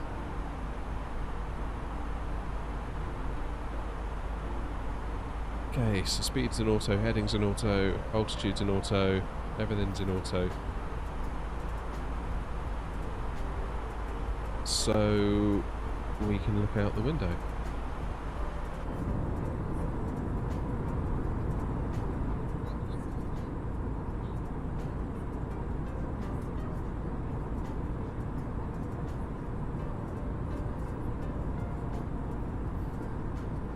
I decided I wanted to do the first few turns myself. I'm very conscious that I've kind of got this yoke and this amazing joystick, and it seems a bit pointless having it if I'm just going to press autopilot sort of 2 minutes after takeoff. I was watching a video on a YouTube channel, I think it's called Just Planes, and it was following a Norwegian Airlines crew from Stockholm to LAX. So basically the captain and the first officer basically just talk you through everything they're doing. And unless I completely misunderstood or missed a point, the captain flew the 787 manually up to 18,000 feet.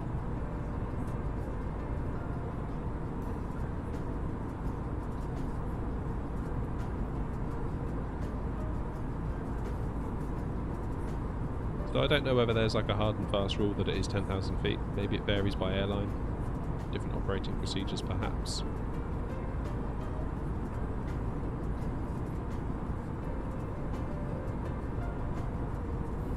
That's a good point, actually.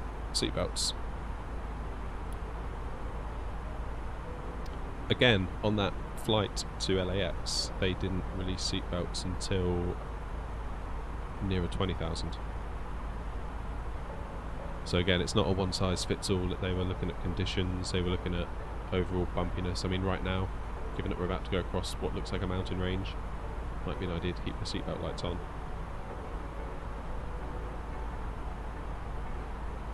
Flight level 300 is the plane.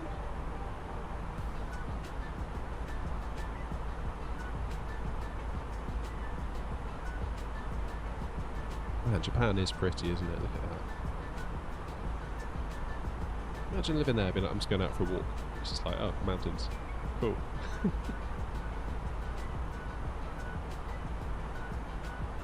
No worries. No worries. I'm going to take a quick 2-minute break. I'm going to go make a cup of coffee. I'll be right back.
back and I have coffee. Today is a good day. Now I have coffee.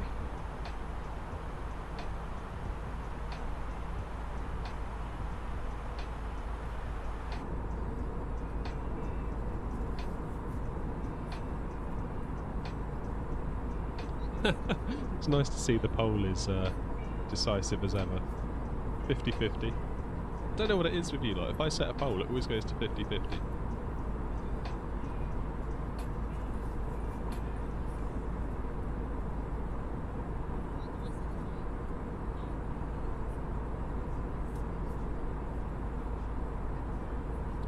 Is my next stream on Wednesday?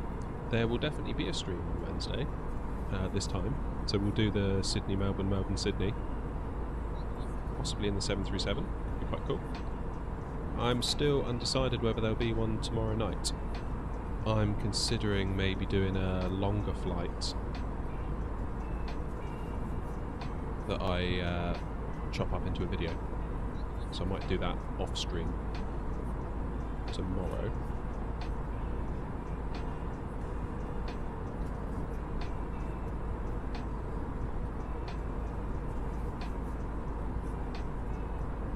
Or I might even consider starting to film a setup tour. Sort of walk you through all the bits of kit I have that allows me to do this.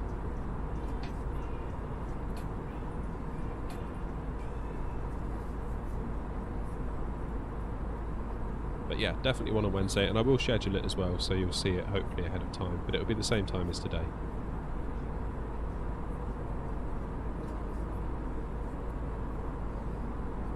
I'm wondering whether I'm going to be able to do something on Thursday. Like a bigger stream on Thursday. What time on Wednesday? So it'll be the same time as today, so I started at 9:15 AM, which was 2 hours and 18 minutes ago, according to OBS. I don't know what that translates to in your time zone, but yeah, 9:15 AM UK time. That's why I always like to schedule the streams now, because I know I've become more aware that I have viewers from all over the globe.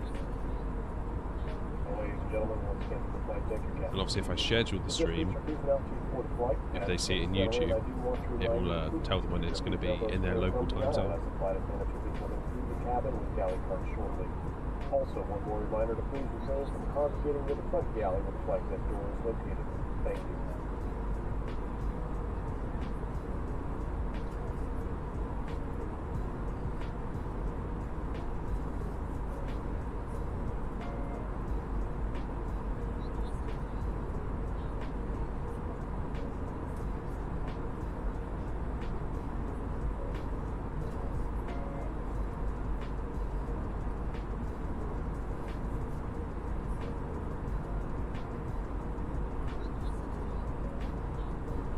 That is a very uniform pattern of fields.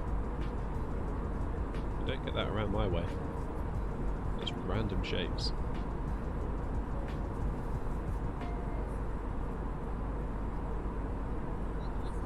(8:15 PM), awesome, that's good.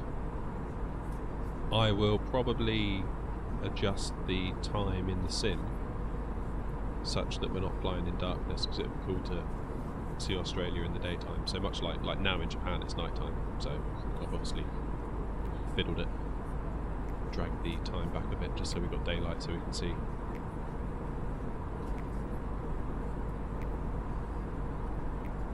I'm wondering if I could set the time so that when we leave Sydney, it's obviously daytime, land into Melbourne, daytime, then during the cruise into Sydney maybe we can get a sunset and land at dusk or something like that. That could be quite cool. Just need to try and work out what I would need to set the time to upon leaving, working out roughly how long it's going to take to get back.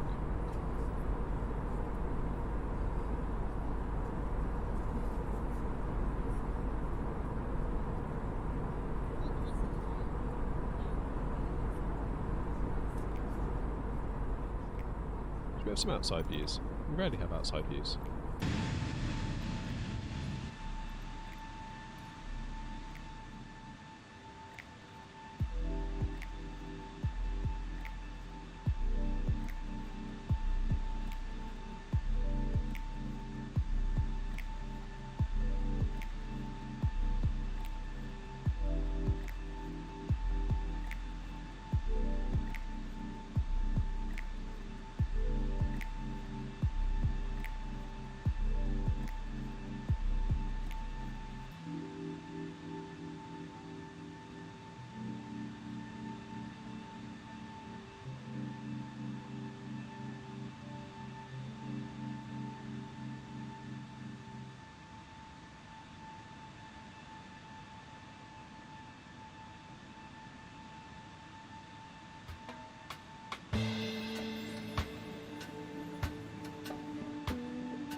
Alright, so we're about 328 miles from Osaka.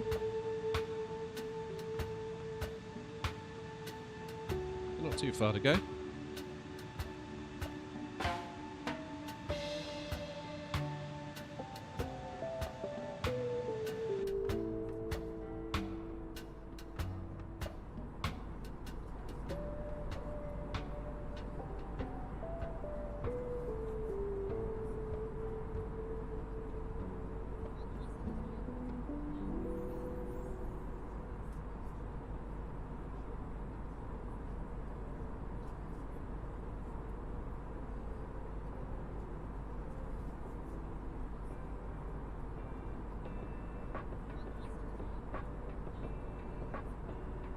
Dinner and continue to study. Hey, no worries, you enjoy your dinner. Good luck with the studying. Wishing you well for the exams, okay? Hope you do well. Thank you for stopping by the stream today. It's nice to see you again.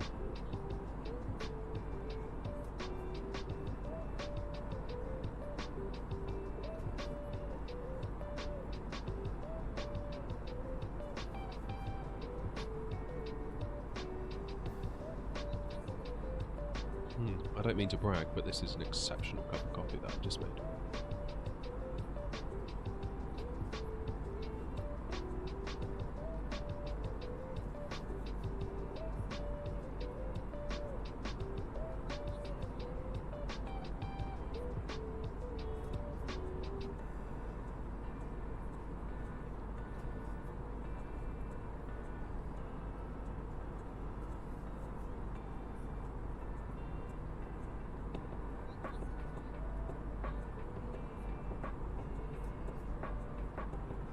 Okay, let's just check in on the flight plan. So obviously we're at flight level 300. 9,000 lower than on the way up, which is unusual, but... So at Jolly, need to be at 6,000. Then Berry... These are very English sounding names. Jolly, Berry. Yet we're in Japan. Jenny... So 6, then 4, then 3, then we land.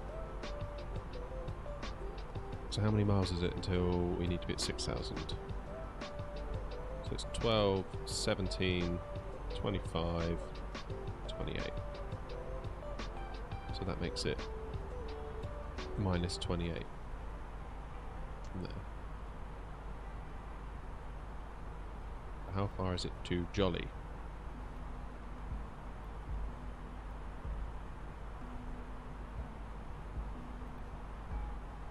253 it thinks. I make it 20 miles more than that because this is as the crow flies. It doesn't factor in our the track that we're going to take to get there.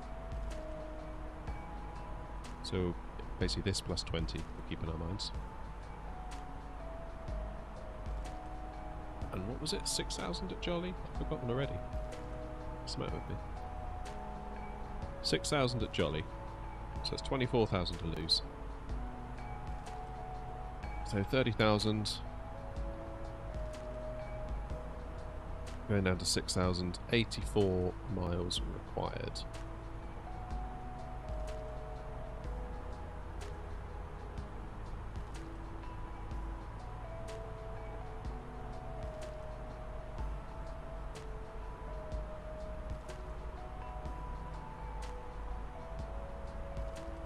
So when that gets down to 64, we'll start our descent. Because of course, this is 20 miles shorter than the track we're actually going to be taking. It seems strange to me why Airbus doesn't do that. You would think if you type in a waypoint, and it's a waypoint that is on your route, it would give you the track miles to this waypoint, but it doesn't. And I went into 320 SimPilot stream one day and asked, I said, is there a way to get track miles to a waypoint, not just as the crow flies? And the answer he gave me was you just need to add up all these numbers here from where you are. So like 59 plus 40 plus 7 plus 52. It's like, really? Is that the only way to do it? That seems... Now in the case of where we're going, because it's right near our destination, it makes sense to start adding from the other way, so 12, 17, 25, 28.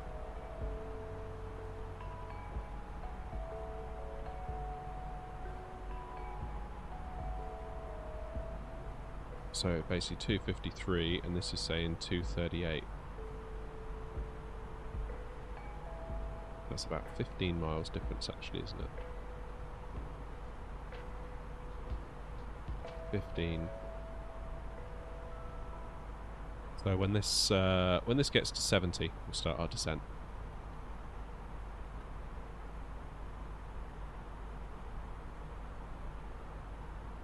Which makes us 165 miles away.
Right, so we are 100 miles away from top of descent.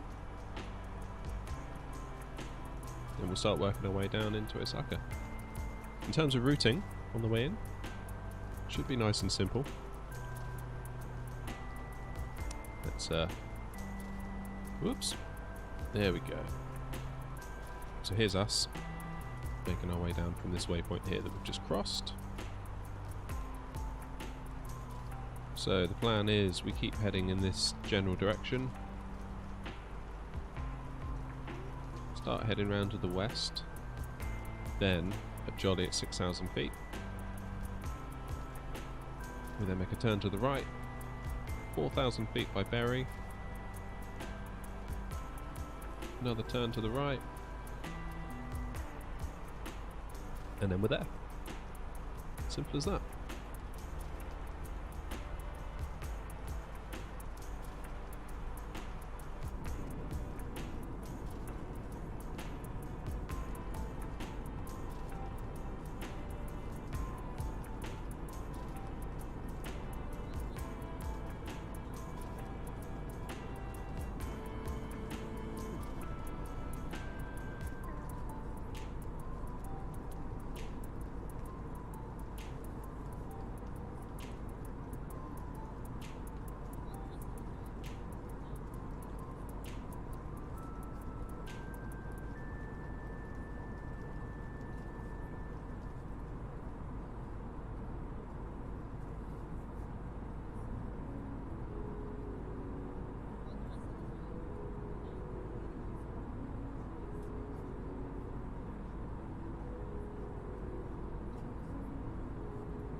Alright, we are 50 miles away now from top of descent, so not far to go. Hope you've enjoyed the cruise. It's been some lovely views. I've just been kind of sat here drinking coffee, staring at it really. It's very relaxing. Very relaxing indeed.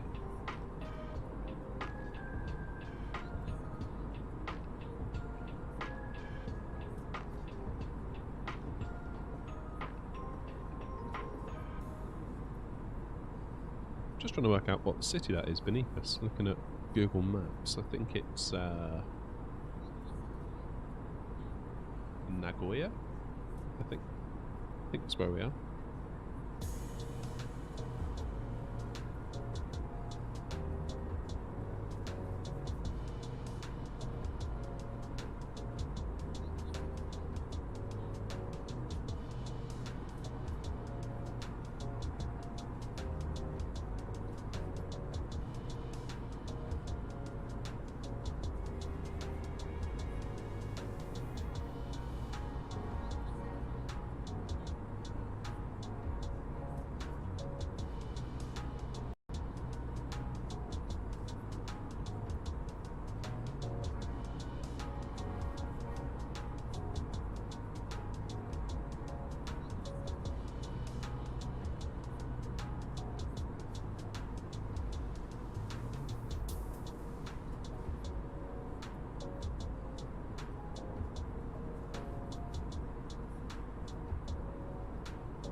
Is that another airport out on an island? What's with that? Why? So Osaka's like that. No, that's not Osaka down there. That's something else.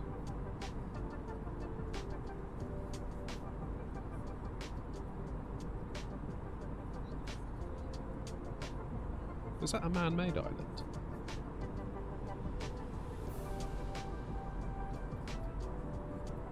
Land reclamation, similar to what Dubai did with their Palm Jumeirah and all of that stuff.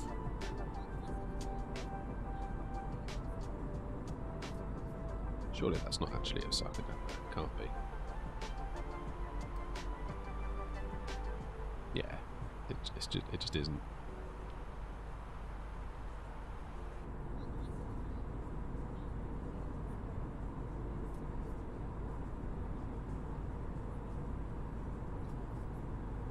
It's the Central Japan International Airport, apparently.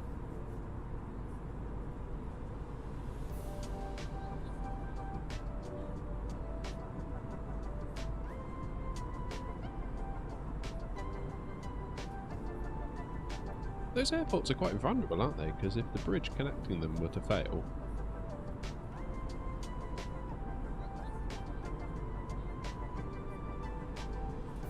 like seismic activity or something. I wonder what led them to be on little islands like that. Curious now.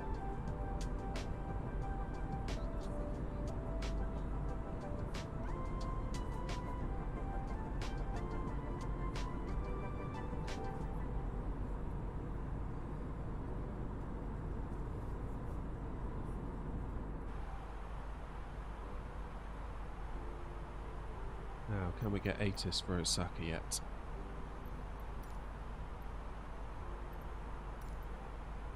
Oh no, we can't. That's not it, is it? We're RJBB. Not RJO.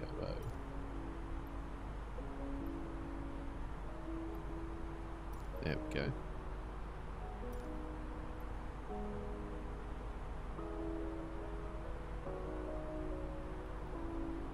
Wind 278.4. 278/4. What's the temperature?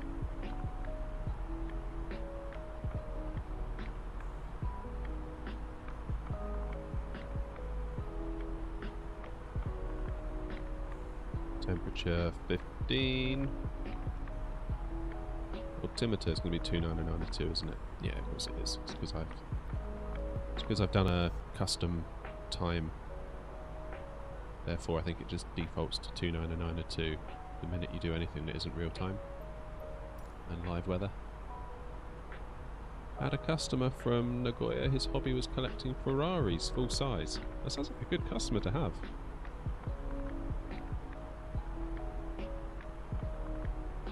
Yeah. Those are the ones you want.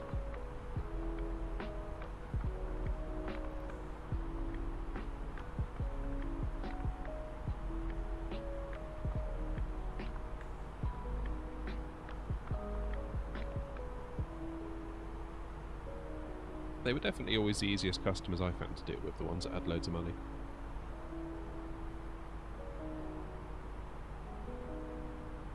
The ones that were commissioning the big projects.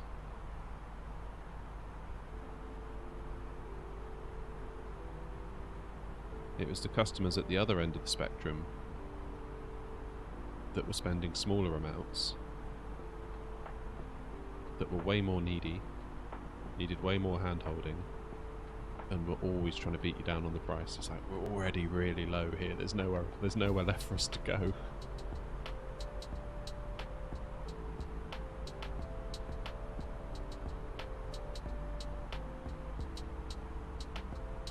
Clients, eh?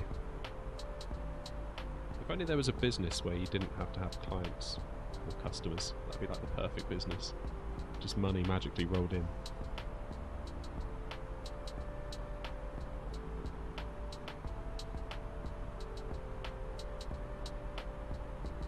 Right, it's that time.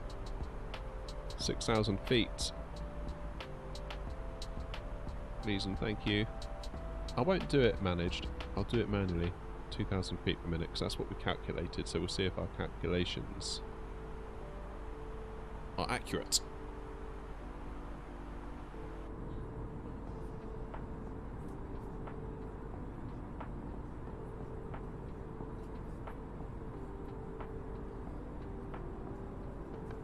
I think we're going to have more or less a tailwind on the way into Osaka, so we'll need to keep that in mind. We might need a little bit more on the flare, probably the exact amount of flare that I did in Sendai. So I think I probably overflared a bit coming in there. Purple flight deck, ladies and gentlemen. As we have noticed, we have begun our initial descent down to our destination. Now would be a good time to wrap up any business you need to take care of as we prepare for our approach. If you are up, once you return to your seat, we ask that you remain seated until the aircraft arrives safely at the gate.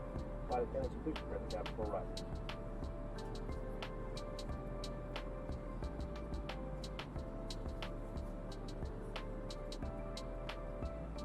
Tell you what, looking at the time, I am pushing this right to the limit. I'm literally going to have to land, park, say goodbye, and leave the house, and get on with the rest of my day.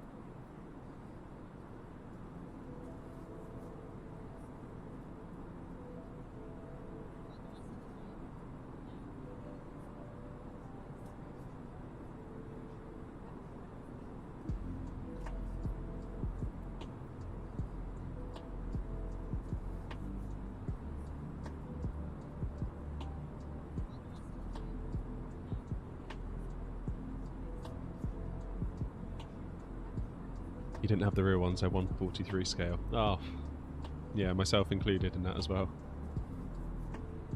Still, you've got to take what you can get, right?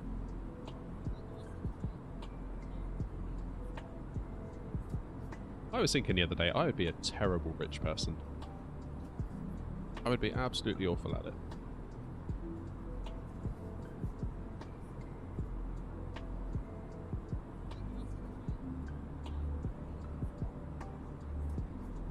The only thing that would tempt me to be rich, like super rich, would be the potential to have my own plane.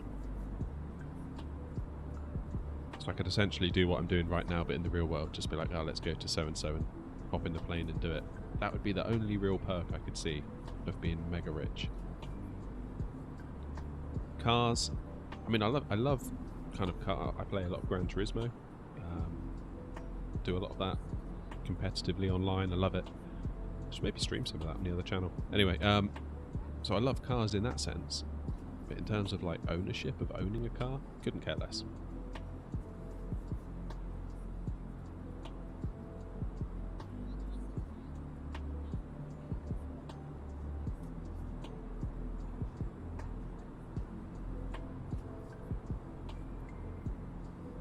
Don't do expensive clothes, don't do fashion. I don't particularly like expensive posh restaurants. I'd just be really bad at it.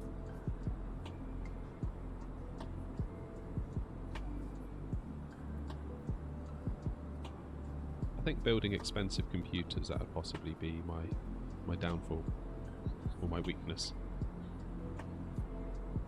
But then when you're super rich, like, a PC is like it's like me going out now and buying a biscuit. It's like nothing.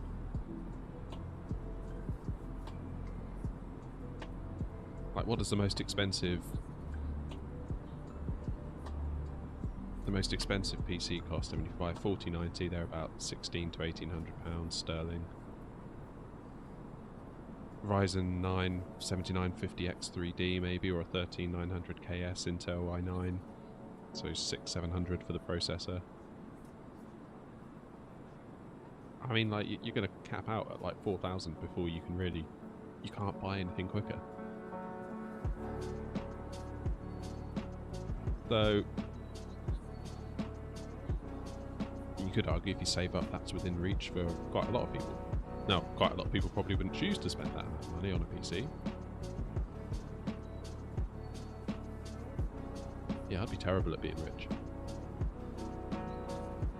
Just looked up weather for RJBB, totally different from yours. Yeah, that is because I have fudged the time and date. Because obviously in Japan right now it's nighttime. And I wanted us to have something to look at out the window. So I rolled the time back. So we're no longer running in real time. And when you do that, I think the sim just kind of defaults to whatever weather setting is kind of it considers its default.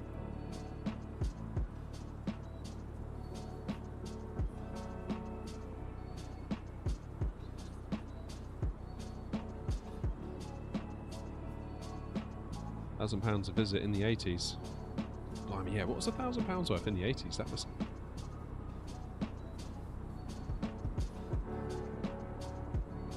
What would that translate into now, I wonder?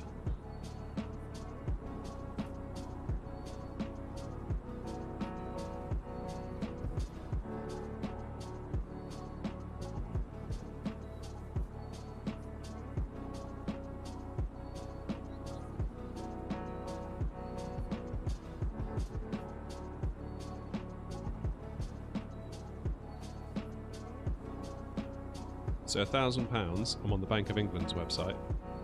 £1,000 in 1980 would now be worth 3,900.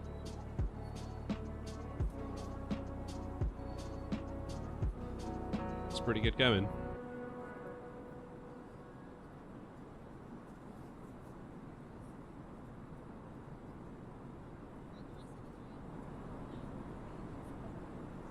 That's pretty good going.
Should start paying a bit more attention up front here, because we're not far. So you can see Osaka is just over there. So we're going to sort of loop around and come in.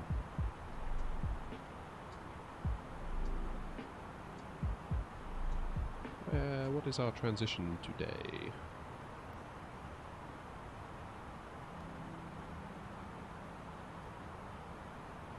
$14,000, so any moment.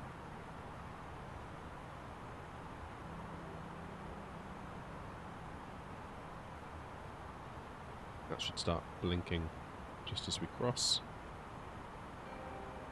There it goes. Alright, 29902. Oh, we're going to need to slow down as well, aren't we? Can we do it while maintaining 2,000 feet per minute? Highly doubt it. Speed brakes.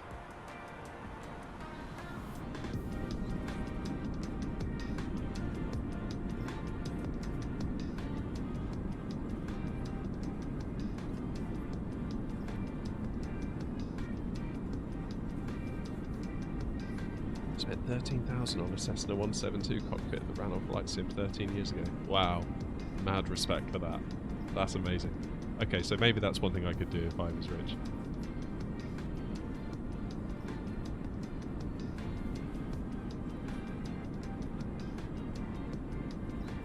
Do you fly in real life, or is it just a sim?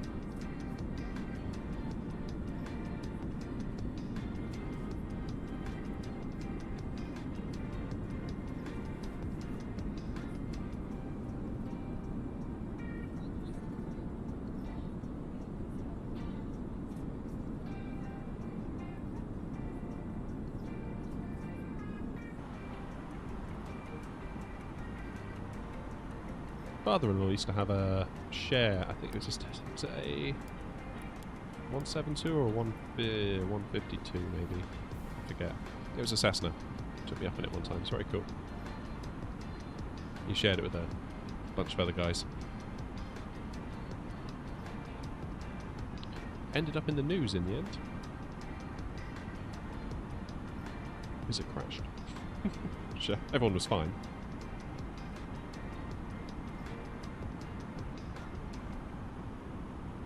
He wasn't flying it either, someone else.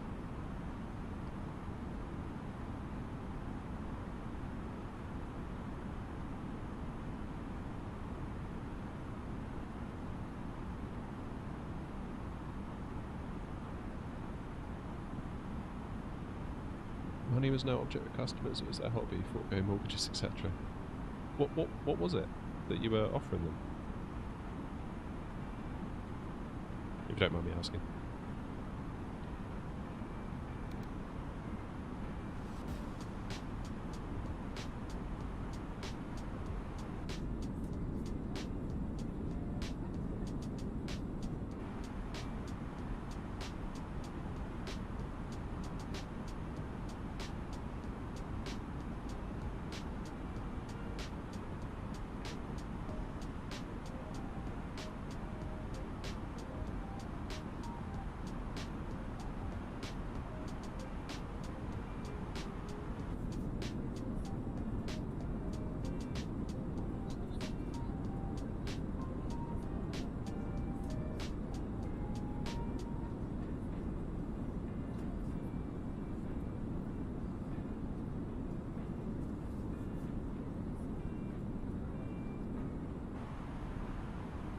Right, I'm going to start our decel a bit ahead of time because we are slightly above profile.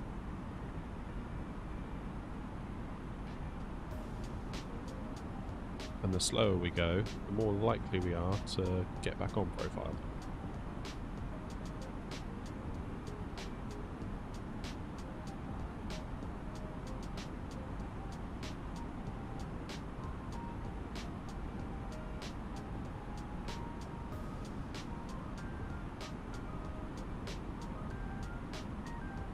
That's coming back now, that's good.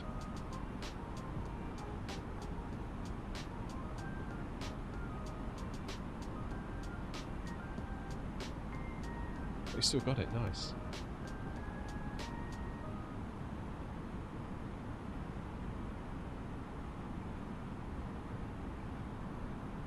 There we go.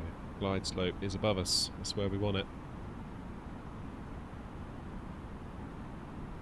Okay, so we've got lights. Auto brake medium.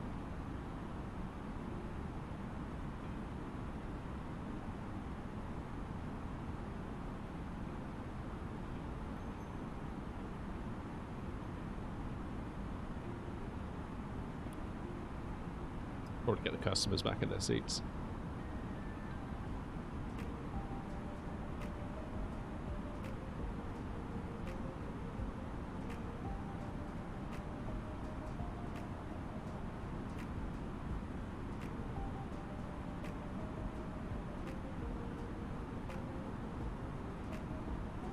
Okay, that would be the airport just up there.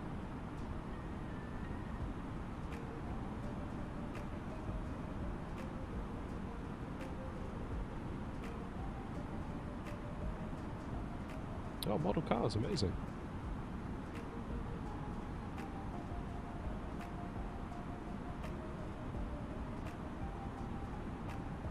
Whoa. Okay, serious model cars. Oh, good for you. That sounds awesome.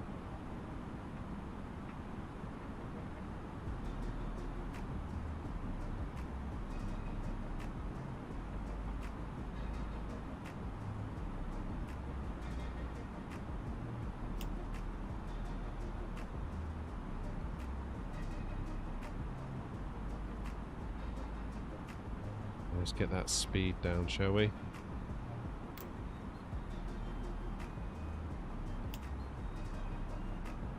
Let's get approach mode on.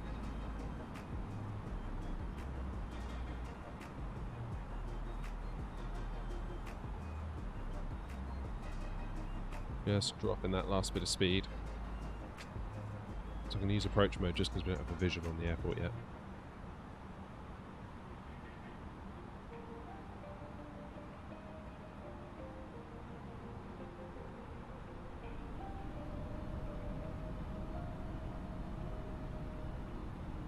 So when you say your customer was collecting full-size Ferraris, you mean model Ferraris or actual Ferraris?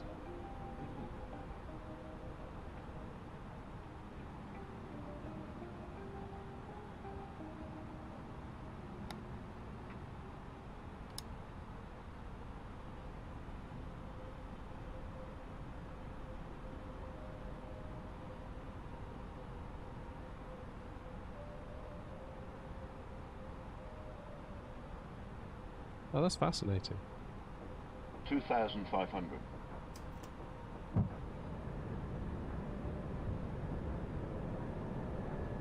Flight attendants, please prepare for landing. Where's our runway? There it is, right in the middle.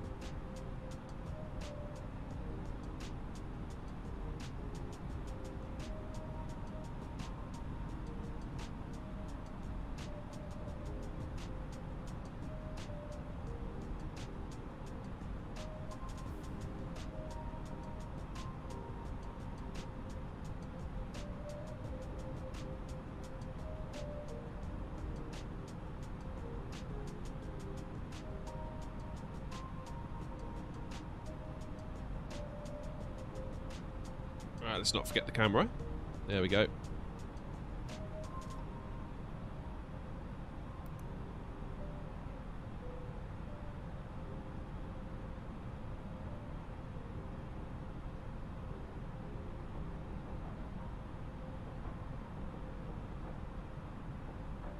See, it feels like I'm off centre here, but according to all my instruments, I'm not.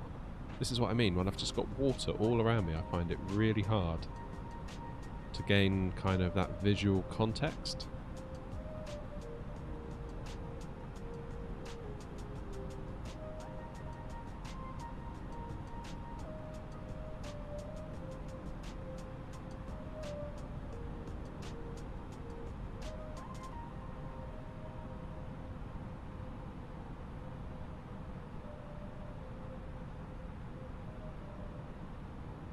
Ferraris, damn. That's an amazing turnover, especially for the 80s as well, like you say. Oh man, well done. That's incredible. 1,000. Well done indeed. It's brilliant, that is. Absolutely brilliant.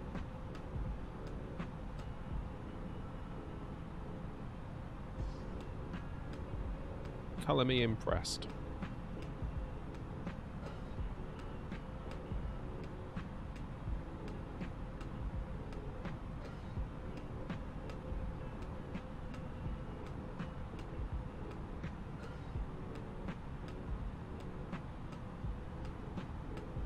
Alright, come on, don't mess it up.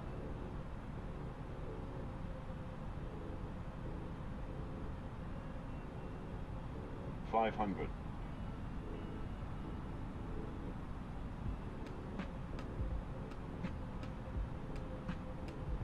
Tell you what, it's so much easier to fly when you don't have live weather. 300.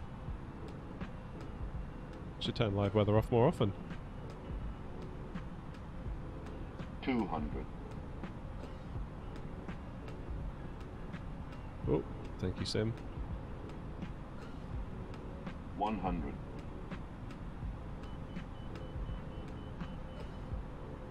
50, 40, 30, 20, 10, 5.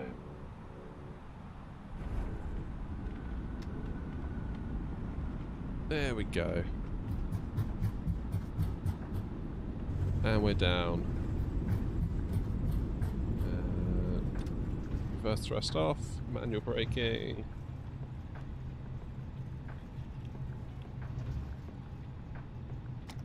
Let's get speed brakes down. We'll take this high speed exit.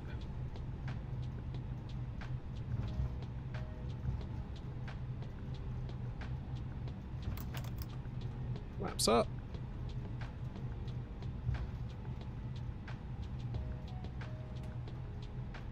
Welcome back to Osaka.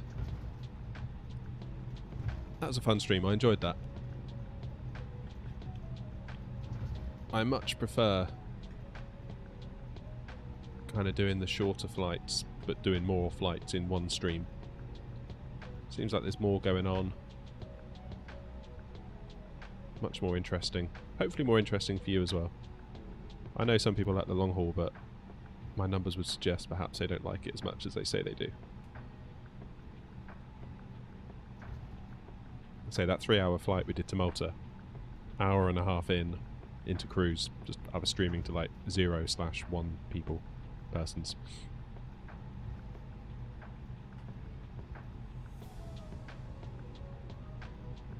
Actual Ferraris, he had 27 real ones and he was 24, my goodness.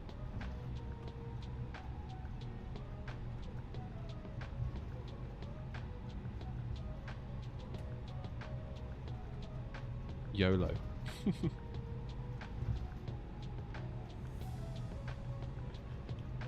Yeah, those are the customers you want. Got to keep them happy. Alright, let's get APU started. It's funny, Rock Pebbler, you say about your Cessna sim setup. I've been looking at MobiFlight. I don't know if you've ever come across that. I keep looking at their website being like, I wonder. It allows you to basically, you have like a little Arduino board. Tiny little, almost like a Raspberry Pi style thing, but not.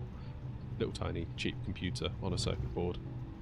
And you can wire up all your knobs and switches and even do screens if you want to.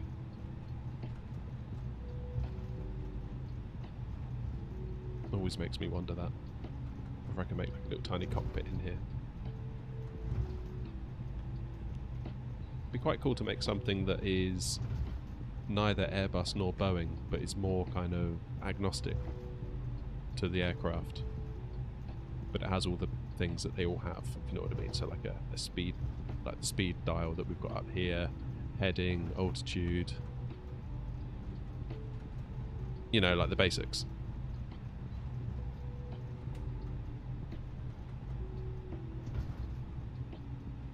Didn't spill your coffee. Yeah, I'll take that. I'll take that. Sold in 88. Bankrupt in 18 months. Damn. You did good. That's like the founder of Bebo. Do you remember Bebo, that social network? He sold it to AOL. I think it was AOL. For $1 billion. And they ruined it, and he bought it back, like, really not that long afterwards for $1 million. He was like, well, I kind of had to buy it back. Even if I do nothing with it, like, I just had to have it.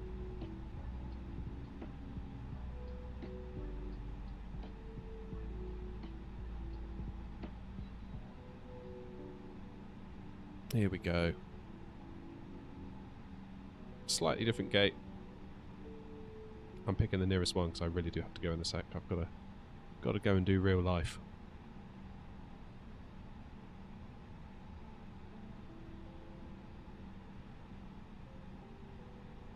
Why were you late? Oh, sorry, I was flying pretend airplanes on the internet. Don't think that'll go down very well somehow.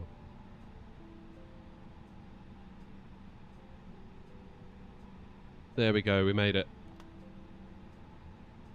Ah, right, so back again on Wednesday, same time, if not before. My next possible opportunity to stream would be tomorrow night, 7 PM UK time, but I might use that time to make another video rather than stream.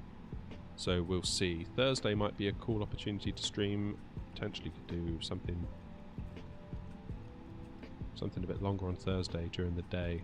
But I'll need to get back to you on that one. Anyway, I really do have to run. Thank you all for joining me. Always nice chatting to you all. And I'll hopefully see you on the next one. Have a great day.